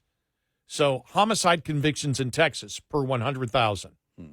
If you were, and they have three classifications, illegals identified at arrest and intake, you get arrested and then you're, into the system. Then illegals identified at arrest, intake, or while in prison. And what you see is, for example, in 2012, the homicide conviction in Texas per 100,000, 2.7 per 100,000 for illegals identified at arrest or intake. All right, 2.7 per 100,000 for the overall Texas population. And this is everybody else, and that includes, and you to get the numbers, you really don't know, because that includes, as they say, citizens and those that have not yet been identified as illegal. Right. And it's the only way you can do it because you don't know. Yeah. And so you've got those three. But illegals identified at arrest, arrest intake, 2.7 per 100,000 for illegals. If you then illegals identified at arrest, intake, or while in prison, it skyrockets to 3.9 per 100,000, and the overall Texas population, 3.0. In every single year except 2016, Illegals identified at arrest, intake, or while in prison has more, and sometimes, depending on what year, significantly more in a percentage per 100,000 of illegals identified at arrest, intake, or while in prison than the overall Texas population. It was only 2016, and it was just a minute amount more. It was 2.6 to 2.4. But every other year up to 2019, the homicide conviction rate was greater for those identified as illegals. Now, the sexual assault case rate from 2012 to 2019, every single year, illegals identified at arrest, intake, or while in prison, and in many times skyrocketing. Sometimes 60, 70% greater percentage rate than the general overall Texas general population.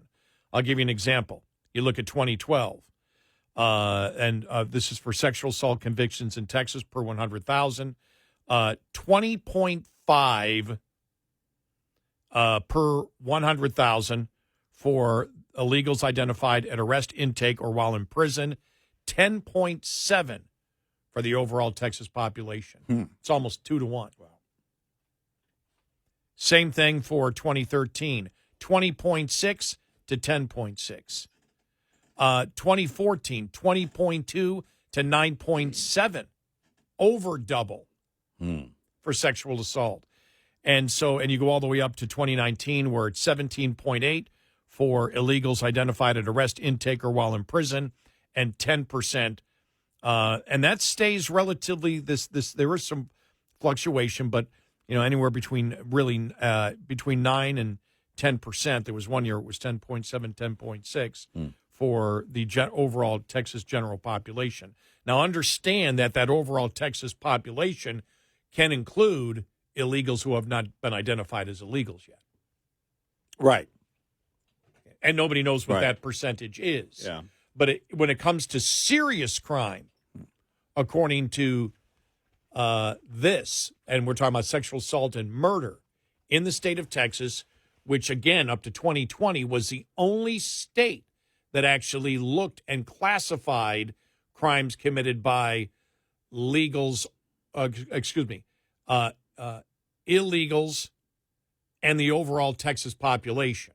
Right. You notice I'm not saying illegals because they don't know how many illegals they haven't identified yet who have committed crimes. Mm-hmm. But it is a lot more than the general population of the state of Texas. Right. Not that it matters, as we have stated. Not that it matters in justifying, illegal immigration or not, or opening the borders. We're going to have the debate, and it appears we are, yes, then let's look at the facts. Because it could, it in fact looks like it may just shut a ridiculous argument down, because if they don't have their own argument going for them, which again shouldn't apply anyway, but it's what we have to do with the left. We are dealing with children. Here it is. In February 2018, they hit the Cato Institute and their study released their analysis of 2015 DPS data. They concluded that the conviction and arrest rates for illegal immigrants were lower than those for native-born Americans. The conclusion was highlighted by the New York Times, Washington Post, NPR, and many other outlets. The error was to treat as native-born anyone who had not yet been categorized as a legal or illegal immigrant. He failed to understand the DPS's other unknown category and the movement of illegal immigrants out of that category over time. As discussed above, native-born is not a category verified by the DPS. Native-born Americans are grouped with yet-to-identified immigrants in a catch-all category called other or unknown. The number of unknown shrinks during incarceration as Texas updates the figures upon identification of an inmate's immigration status. It's easy to observe how the identification of additional illegal immigrants changes the relative conviction rates over time. For example, Cato's analysis of the 2015 DPS data the illegal immigrant homicide conviction rate appeared to be 8% lower than the state's homicide rate.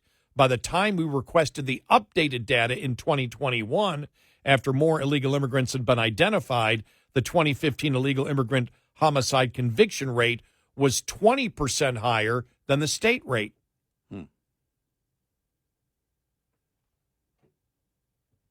Wow. They later published new studies in 2019 with DPS data for 2017 and in 2021 with DPS data for 2019. By now, it should be clear that such recent data will not provide an accurate picture because the state has had too little time to identify illegals who are still categorized as other unknown. It's great. I mean, it's a great point. When you look at the graph, you're like, oh, okay, they do find out over time that there's a significant increase because there's the unknown. They don't know whether they're illegal or not. Right. They don't talk.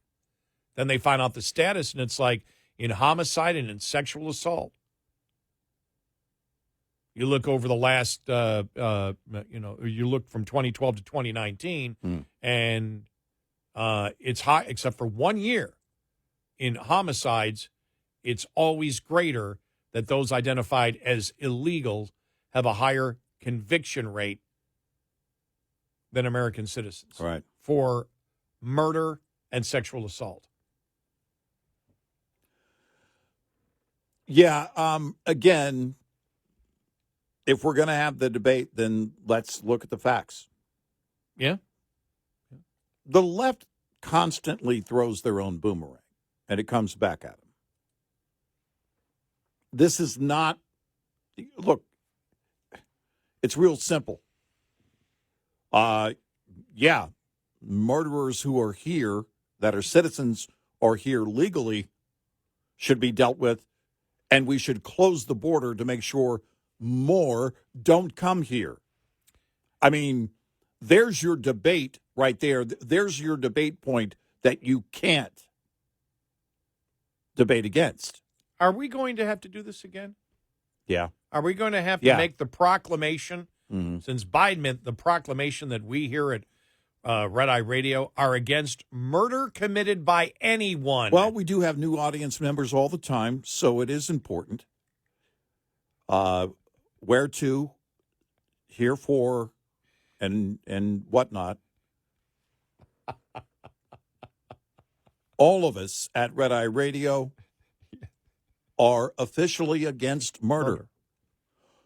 And because I know what they'll say at The View, we are also unofficially against murder. Well, they didn't say unofficially against murder. Did you hear them? They never said unofficially against murder. I think that was a really bad Joy Behar. Maybe that was an actually really good Joy Behar to rethink that. I think I just nailed it. Yeah. Yeah, did you hear him? Did you hear him? Oh, my God. Oh, jeez. Yeah, what is the life of the sound guy on that show? What is his life like every day? Or hers? I don't know. It's just, but interesting, and I'm sure you're going to see now that it's the only talking point that they have. Mm-hmm. Well, and the talking, and they're going with it, and the talking point on serious crimes, which is what's being talked about by Trump or whomever. Right. They have a great point to attack back. And hopefully, the campaign, this is where the campaign needs researchers. It doesn't take that long to do the research. No, it doesn't. To look and say, okay, here's what the critics of these studies have said, and has there actually been an accurate count number across the entire country? Well, as we know, up to 2020, when the Cato Institute did it, and they looked at it and said, Texas is the only one that really counts who commits crimes, whether you're a citizen or not. Yeah. It might have changed since then, but up to 2020, that's what they found. And then we found the error in what Cato Institute was doing by the other anti-open borders place that said, well, no, you can't use those numbers and look at the reality. And there's no indication that they're lying in the analysis of it. No. And that would have been, let me just see who did. The Center for Immigration Studies Okay. is the one that did that one. All right. There's no indication. I've seen nowhere where somebody said, well, those figures are lying in some way, that they're not taking it because they're taking it from DPS numbers. They're all doing that. Right. 866-90-RED-EYE. We'll be right back with more Red Eye Radio with Eric Harley and Gary McNamara.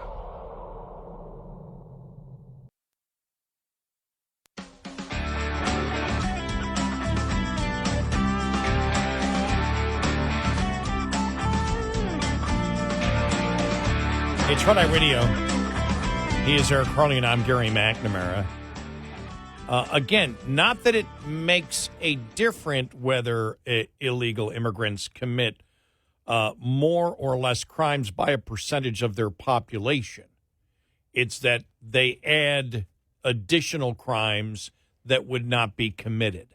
Right. And that's the first point. The second point is a dispute of those studies that we just read you, saying, well, wait a minute, when it comes to serious crimes here, when you look at the fact that when somebody's first arrested or even, goes to jail, we don't know the status of many of them, and they don't find out until they're in prison, sometimes for a significant period of time, Right. even in a 5-year period, as the Center for Immigration Studies found, that all of a sudden the number skyrockets of inmates that they, find out are actually, illegally in the country. Mm-hmm. And so the murder rate and the sexual assault rate, according to the Center for Immigration Studies, is actually higher and significantly higher, especially for sexual assaults, than the general public at large. Right. And the Trump campaign should use that at the attacks, and the RNC should use that in their attacks against both of those points they should use in their attacks. It doesn't matter whether the percentage is greater. There would be less crime if we didn't have open borders. And number two, you're wrong on the crimes that we're talking about and Trump's talking about, which is murder. Right. Well, We'll see if they do. we'll see where it goes. I mean, apparently we're going to have this debate. So you can win the debate with the facts. Point it out. The left would hate that. The left would be cornered on this. They're losing it anyway, because even the people, when you're talking about the far left and the far left media and this administration, the American people aren't paying attention to that. They're saying close the border. Yeah. Yep.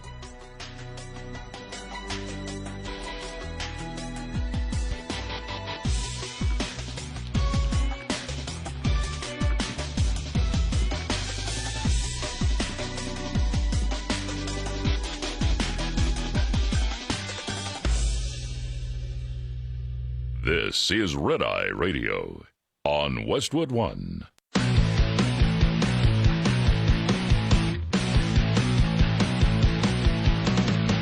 Now, it's Red Eye Radio. Gary McNamara and Eric Harley talk about everything from politics to social issues and news of the day. Whether you're up late or you're just starting your day, welcome to the show. From the Uniden America Studios, this is Red Eye Radio. All across America and around the planet, we are Red Eye Radio. Welcome and good morning. Thank you for being here. Just reading here from the sports world, the sales tax vote to fund the Chiefs and Royals stadium projects fails in Jackson County. Oh. Jackson County voters have resoundingly voted against a sales tax extension to fund stadium projects for the Chiefs and the Royals. Question 1 on the Jackson County April 2nd ballot would extend a stadium sales tax to go towards building a new stadium for the Royals and renovating Arrowhead Stadium for the Chiefs, with 100% of the precincts reporting Jackson County. The total no vote was 58%, yes vote 42%. Kansas City voted 30,791 no, and 22,399 yes. And Jackson County, no 47,000, yes 34,000.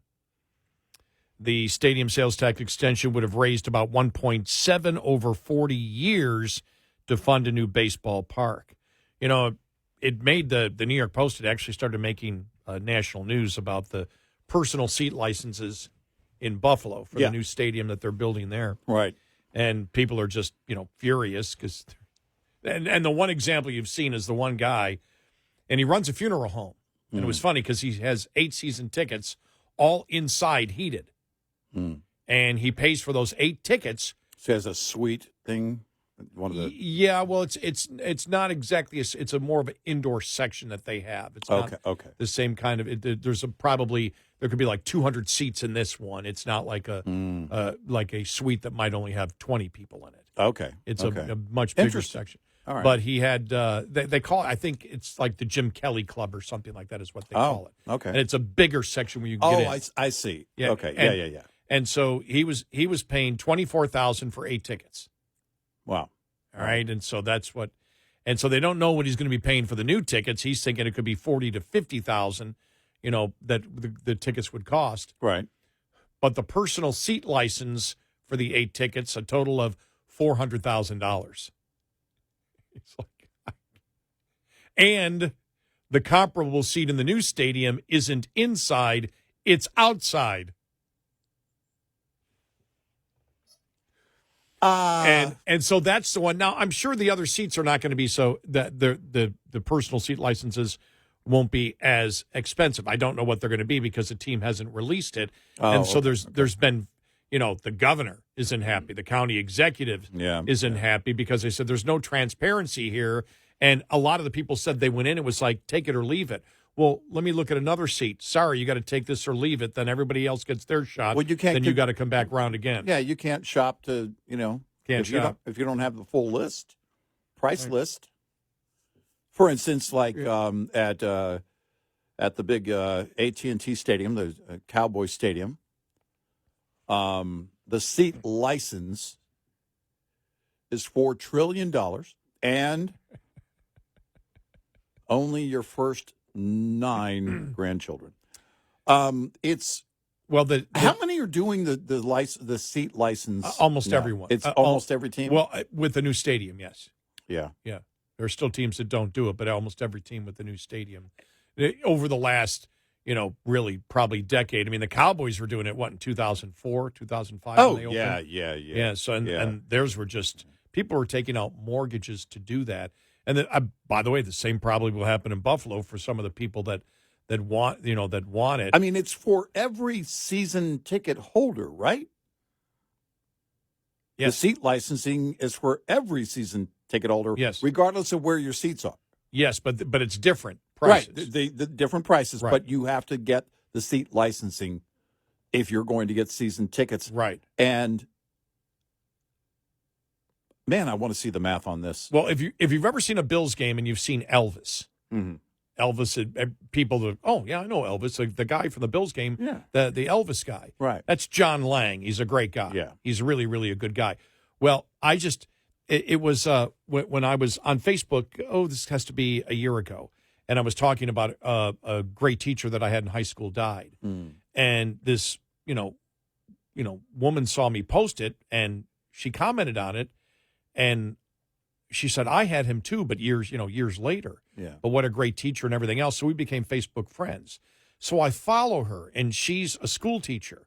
And her and her friends, I mean, they all know Elvis, and they sit like in the section there. And I guess that's going to be, I don't think that's going to be 50,000, but that might be 20,000 seat license. Well, from what I get, she's a teacher. Right. And her and her friends, and I don't know whether John Elvis is involved in it, I know he goes, but they go to like every single away game too. They spend their entire life is dedicated to going to professional football. Well, you should have seen the comment she had. She was just absolutely livid about the possibility of, my God, we've been going to games for the longest time. Every dollar we spend to go away, and all of a sudden this is what they throw at us.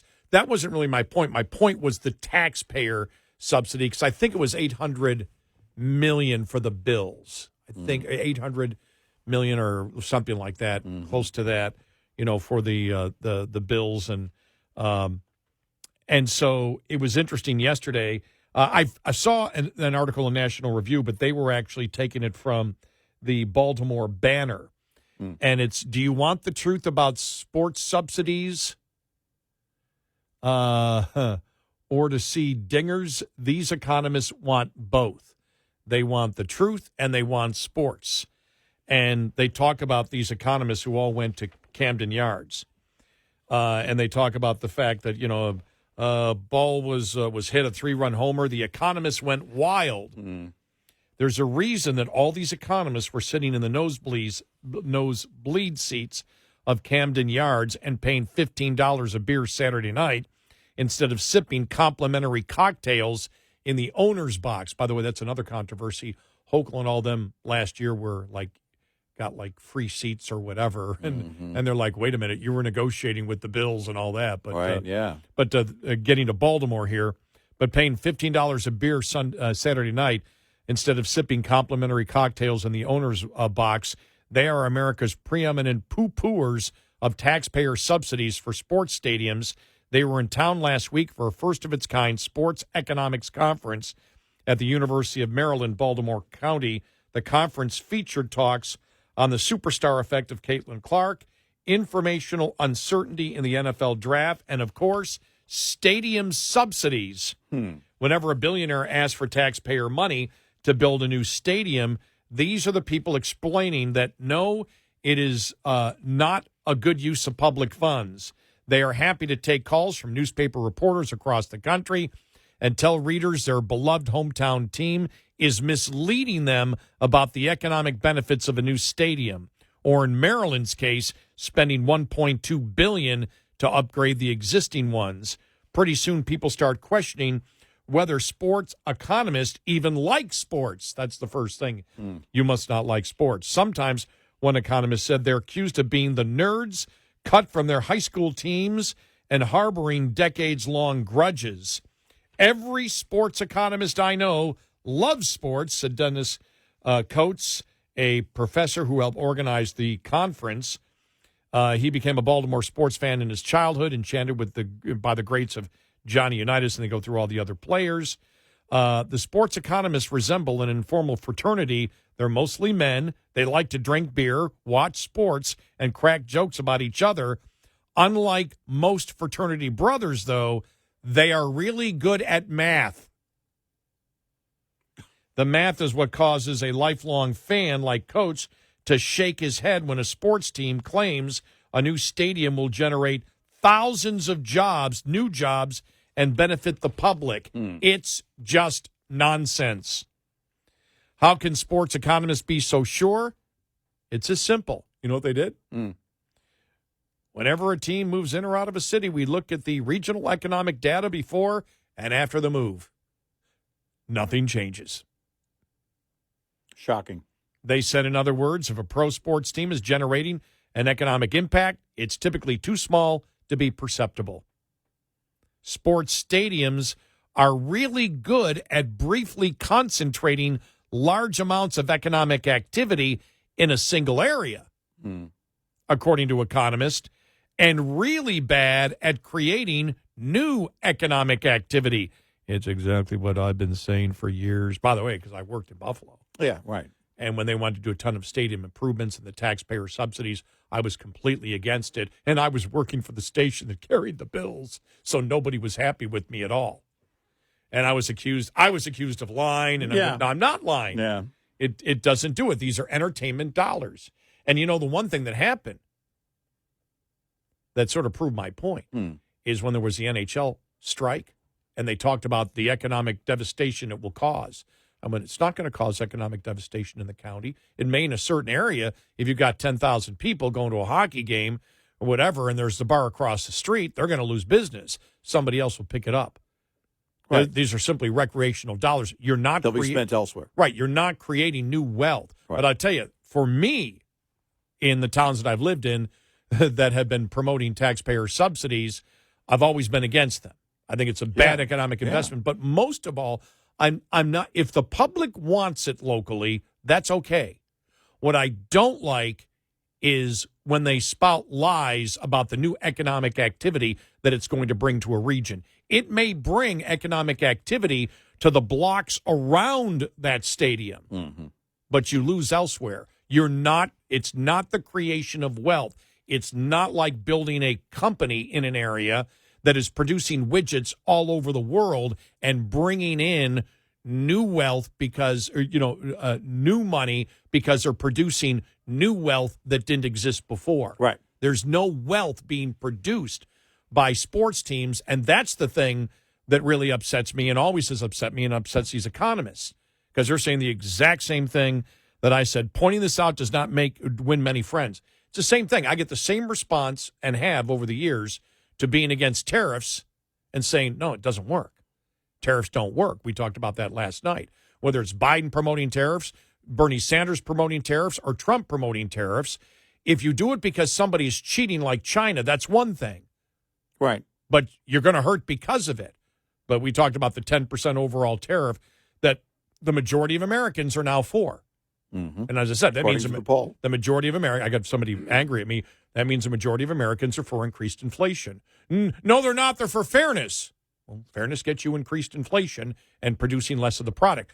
Use whatever rhetoric you wish to use. It doesn't change the economic reality. And the same here. It doesn't change the economic reality of subsidies for stadiums. Right. But people are so addicted to their sports where they need to justify it. They need to justify it in saying, some way. Hey, we all pitch in and blah, blah, blah, blah, blah, and it's going to do this, it's going to do that. And it says here, it goes, you got to have a thick skin, said Victor Matheson, a professor at the College of Holy Cross in Massachusetts. Matheson says he's not anti-sports or even anti-stadium. He's just anti-public subsidies for stadiums. But fans don't seem to believe him or his friends. He singled out J.C. Bradbury, a professor at Kennesaw State University in Georgia, who was sitting a row below him. He goes, that morning, Bradbury checked X. Someone spotted his research into sports subsidies and called him a carpet-bagging blankety blank. I can't say it. In response to his comment about the failed move of the Capitals and Wizards to Virginia. Those words stung. Not only is Bradbury a native Southerner, he loves sports. In fact, Bradbury and his fellow economists believe pro sports vastly improve a community's quality of life. And like I said, if you believe that, if you're selling it by saying, look, it builds community. It builds community, and the people want it. And so we're going to put this referendum out. If the voters approve it, the voters approve it. But what I don't like is when they talk about the great new economic activity it's going to bring to an area. It'll only bring it to a very small area around the stadium where people may be going in and out, right. But it doesn't change your overall entertainment dollars being spent in a region at all. Right. And it doesn't always pan out for those businesses in those small areas around the arenas and stadiums. I've seen it. I've seen investors go in, pretty large investors go in and build basically, real estate around a venue like that, and then come back years later and say, yeah, it wasn't the payoff we thought it was going to be. Well, because what happens is that if you go in, you're going to pay a premium. You got to charge your tenants a premium, and if it's going to be bars and restaurants or whatever it's going to be, then they're going to have to charge a premium to their patrons and so on, and it becomes too expensive. And now, add on the cost of seat licensing and the enormous cost of going to any professional sports game, and you've priced out a number of people. Don't be surprised if that investment isn't what you thought it was going to be. By the way, I'm unlike those economists, I don't get upset when I get criticized for economic reality. It's like no. Apparently these economists here have feelings because they say they got hurt by it because they're called names and you're not really loyal to the team. Like blah blah blah blah blah blah blah blah yada yada yada yada. They should come fill in for us every once in a while and they'll thicken that skin. Oh a yeah, little bit. you and I said this. Yep. Everybody should be a radio talk show host for a couple of years. Yep. Every liberal should be. No, they don't do it. They still go. They just go crazy. They get angry. Well, yeah, true. that's what they do. Yeah. 866-90 Red Eye. Brought to you by Hot Shot Secret. Hi, I'm Jen Loomis, a transport safety expert at JJ Keller, and I'm here to share a tip on roadside inspections. Drivers must always be prepared for a roadside inspection. This means drivers should always have their personal, vehicle, and company credentials organized and ready, and having any shipment paperwork such as bills of lading or hazardous materials shipment emergency response information organized and ready for the inspection official. Just an FYI, the top 2 violations written against drivers every year, as well as during Operation Road Check, are log general form and manner and log not current. Both are completely avoidable if the driver keeps the log accurate, compliant, and current at all times. Having the vehicle ready for inspection involves the driver conducting daily inspections and making sure any problems that are discovered are immediately corrected. Vehicle readiness also requires the company to make sure that the vehicle is current on all scheduled maintenance and that the maintenance schedule is adequate. This will make sure the driver is being given a sound vehicle to start with. This tip was brought to you by JJ Keller & Associates. Visit us at jjkeller.com. Coming up, more with Gary McNamara and Eric Harley. It's Red Eye Radio.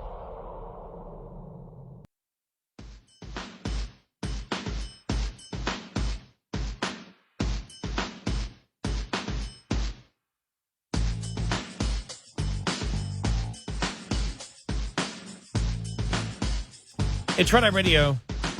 He's Eric Harley, and I'm Gary McNamara. And just one more thing on because we were talking about Kansas City turning down the continuation of the sales tax to refurbish Arrowhead Stadium and build a new baseball stadium, and we started talking about sports economists in Maryland actually having a meeting talking about subsidies for stadiums, and it said. In Maryland, the $1.2 billion in public debt to fund upgrades to Camden Yards and M&T Bank Stadium in Baltimore is equivalent to every household in Maryland contributing more than $1,000, regardless of whether they ever watch a game. The state will spend years paying back that debt plus interest, likely doubling the cost of borrowing to at least $2.4 billion, which would mean then, I guess, $2,000 per family. In between sips of his beer, the one economist explained that public subsidies for stadiums are really just another way to redistribute wealth to an elite class of people rich enough to own sports teams. And the truth is even more problematic, and we'll get to that just here in a moment, how, again, this is another case, just like the whole college loan cancellation forgiveness, which isn't, it's the transfer, and so much of it goes to people that don't and can't afford a college education. Coming up.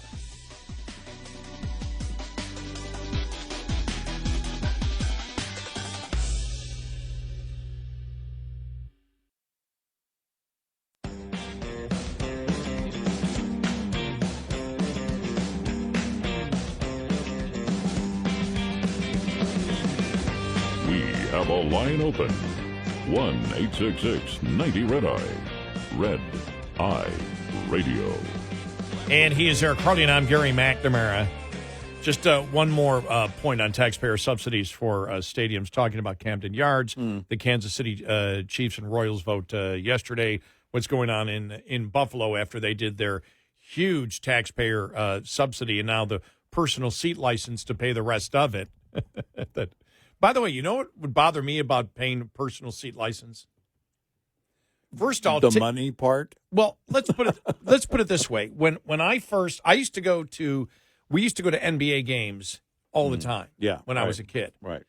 And we paid for it with our paper out money. Because tickets were like $1.50. Yeah. When I mentioned this with the personal seat license stuff in Buffalo to my Buffalo friends the other day. I said, I remember going from the $4 end zones seats in War Memorial Stadium, which most of you would recognize War Memorial Stadium, where the Bills started playing, because that's where they filmed The Natural. Oh, okay. So if you've ever seen that stadium, you're like, Oh, my God, was that a decrepit place? But I remember the excitement of when we moved from our $4 end zone seats and were able to afford the $5.50 other end zone seats that were covered by a roof. Yeah, okay. But we were in high school and our paper routes made it so we could afford to go to games all the time. That's what professional sports should be all about. I mean, it is about community. You and your friends we were able to get the money together. Now with seat licensing and everything else, just the cost of it, even if you're not a season ticket holder and don't have to pay any of that, it's still per seat and parking and everything else through the roof. Oh, yeah. Now, when we used to get those seats, understand, most professional football players work second jobs. Right, yes. They had to work Which second they jobs. should.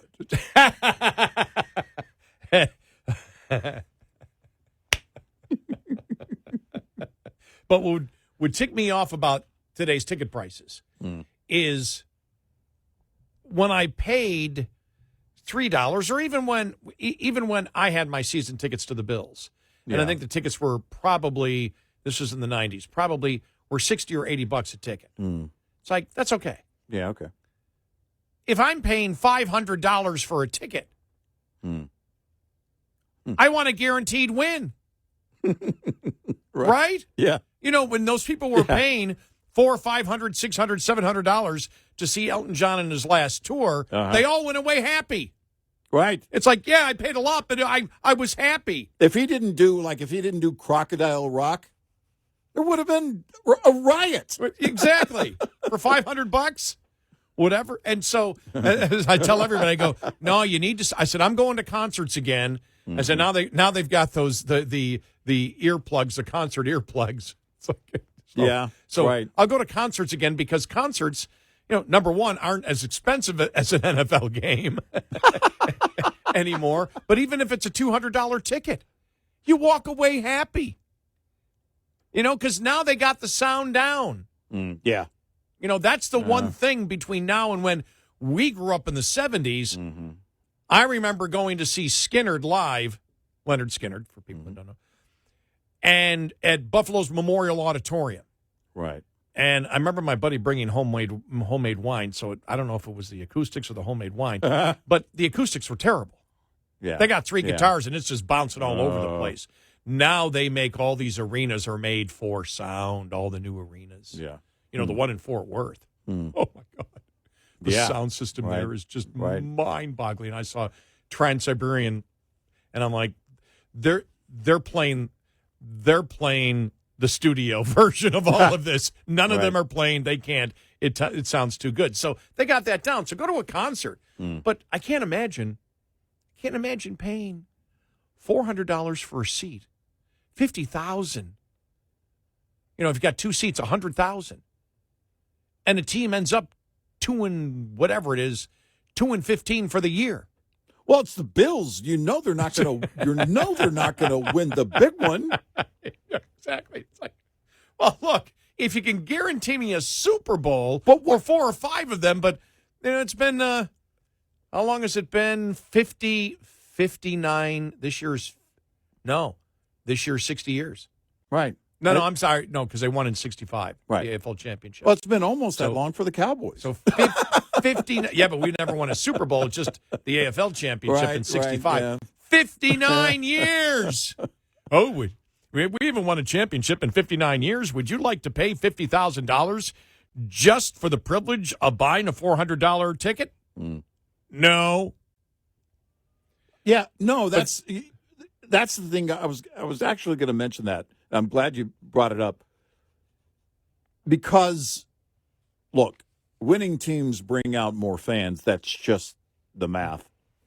And people want to see the local team win, right? It's just, but imagine you're a season ticket holder. You're paying all this money. And still there's no winning going on. Because, I mean, at the end of it all, in football, and look, I'm not a big football fan, but I think I have this right. only one team wins the Super Bowl. Yeah, each 1 in year. 32, yeah. You know? And it's so expensive where it's just not a day out. It's like, we got to get a win because I just calculated what I'm paying, for this game. And if you got a couple of tickets, even forget about even the personal seat license, you're paying $800, and then parking's another, $50 to $100, and then the concessions are through the roof, and you're paying to go to every game just for 2 seats over $1,000. Mm-hmm. You want to win. At least I want to win. Otherwise, to me, it's almost like going to Vegas. Well, I'm losing every time. Well, no, you're a Bills fan. At least in Vegas, there's a chance of winning. But nice little shot. And we get to the first round of the playoff every year before we lose. Yeah. Well, that's true. There's always hope. Well, and then the other thing is people are like, with the personal seat licenses, and they're ticked off because of all the taxpayer. We've already put in $800 million as taxpayers. We're paying as taxpayers, and then we're also paying, where the personal seat license, everybody needs to put in their fair share. How come the owner isn't putting in their fair share of the stadium? Right. And, and so that's what happens when all this, but as they point out here, in Maryland, the $1.2 billion in public debt to fund upgrades to Camden Yards and M&T Bank Stadium is equivalent to every household in Maryland contributing more than $1,000, regardless of whether they ever watch a game. That means even on TV, it doesn't matter. You're still paying it. The state will spend years paying back that debt plus interest, likely doubling the total cost of borrowing to at least $2.4 billion, which is $2,000. Right. Between sips of his beer, the one economist explained that public subsidies for stadiums are really just another way to redistribute wealth to an elite class of people rich enough to own sports teams, and the truth is more problematic. The stadium improvements in Baltimore are being funded by the state lottery. A portion of every scratch-off and Powerball ticket sold in Maryland will go towards paying back the debt. These games are disproportionately played by low-income people. The economist said, and low-income people benefit the least from stadium improvements because they can't afford to go. Right. Middle and upper-class people are more likely to attend professional sports games, and the money spent inside stadiums benefits the billionaire owners. Despite the research by the sports economists, cities and states keep forking over public money to build new stadiums, arenas, and entertainment districts. Yeah. And it's true, they do. Yep. That's exactly how it works. I just thought that was interesting to bring up, especially with the Kansas City vote yesterday, where they turned down the continuation of the sales tax. And originally they said it was going to be close. It wasn't as close as they thought at all. Wow. It was like the polls were saying 47-46. Yeah. And it was. I don't have it here. I had it here. Now it's disappeared. But it was. It was significant. Let me just see. Jackson County, 59-41. That wasn't even close. Those are landslide numbers in voting. Yeah. And so there were a ton of people, because I saw they said the last poll was 47-46. Well, it lost 59-41. Wow. So, yeah. Well, look, I wonder if that. I really wonder if that would have gone differently without massive inflation in recent years. Is it changing? It has to be. Not only are you going to, it's going to be, on the taxpayer, but again, you're going to charge the fans outrageous amounts. And so we say no. I didn't see where Kansas City, with the stadium upgrades, were planning on personal seat licenses. Right. That I did not see. Yeah, I guess I just thought that was a given. Yeah. Maybe it's not. I didn't see that for Kansas City. So maybe they look at Kansas City and say, look, they can't afford it, and that's the the biggest thing. But I can almost guarantee that stadium, that new stadium, will be full, and they'll find people to do it, and they'll look at it and go, sorry, that's the people say, well, it's too much. Well, the stadium's full. As long as people are willing to pay the money and pay the personal seat licenses, you're sitting there blaming owners Well, if you're going to continue to buy the product no matter what, they're going to keep charging higher prices for it. If there's a demand for it and people are paying it, that's what you do. And I used to be the biggest sports fan in the world. And really, I mean, it's maybe, I'm not sure why I changed over the last decade. Part of it could have been the whole Black Lives Matter stuff and these leagues endorsing the racism of Black Lives Matter. That was a part of it. It was a part of it up front. Yeah. Most of them have moved away from that because it failed miserably for them. Yeah. But, just the cost of it. Really, when I look at it, the return on the investment of paying $200 or $300 to get a good seat, really, for most sporting events out there, it's just not there. No. I look at it and go, no, I'm not going. And at this time in my life, I can afford it. It's not a problem. But it's not that. I just simply I still look at everything like you do. Yeah. It's still, am I getting my value? Is this a value? Right. Well, no, it's not. Well, and that's it. Man, look, television, forget about even attending games. Is your time worth it? Is the time worth it? Well, that's the other thing, though. Will the NFL go? Because the NFL is now doing another game on, what is it? Well, there's only 1 or 2 days left. No, you mean another they're doing another streaming? They're doing another streaming game. Okay, yeah. And they talked about how they gave up audience in the one streaming playoff game last year. They said they were going crazy. Look how many people watched it, but it was down millions from who watched it on regular television the year before. Right. And they're like, if you're giving up audience for money, does it eventually come and bite you? And will what happened to NASCAR happen to the NFL? I don't see it happening anywhere anytime soon to the things NFL. are so fragmented though, because it's just it used to be, well, it was always going to be on television, and then it was like, okay, is it going to be are these games going to be on Fox, or is it going to be on CBS, or whatever it is? And then ESPN with ESPN taking on Monday Night Football was a big deal, moving it from ABC to ESPN to cable. Paramount. That's what I'm thinking of. And there's one opening week. There's a Friday game just on Paramount alone. That's it. Yeah. And it's like, sorry, I'm not gonna pay. Yeah. Right. I don't pay for sports anymore. Right. Except the NHL if it's $7 a month. And my team's going to do good, but I really if one streamer or maybe 2 different streamers had all the games, then people could justify that, I think. But, are you going to have it? Are you going to have that kind of subscription rate? By the way, you can cancel, too. What's the churn rate after a season? Oh, yeah. Can't be good. 866-90-RED-EYE. Lines open for your calls. 866-90-RED-EYE on Red Eye Radio.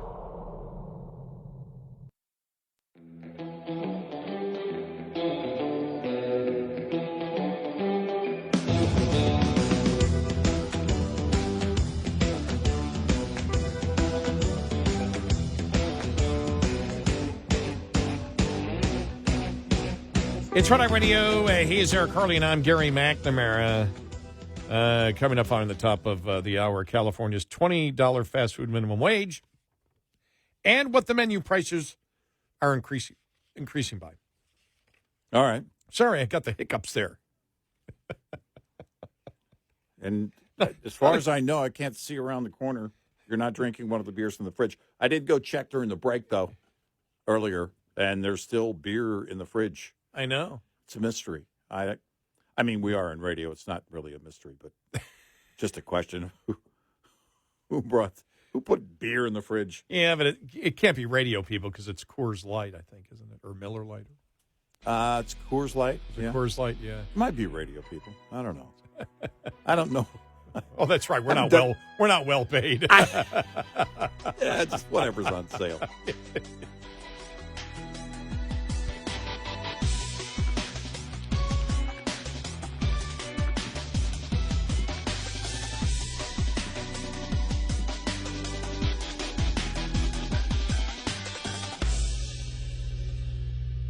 This is Red Eye Radio on Westwood One.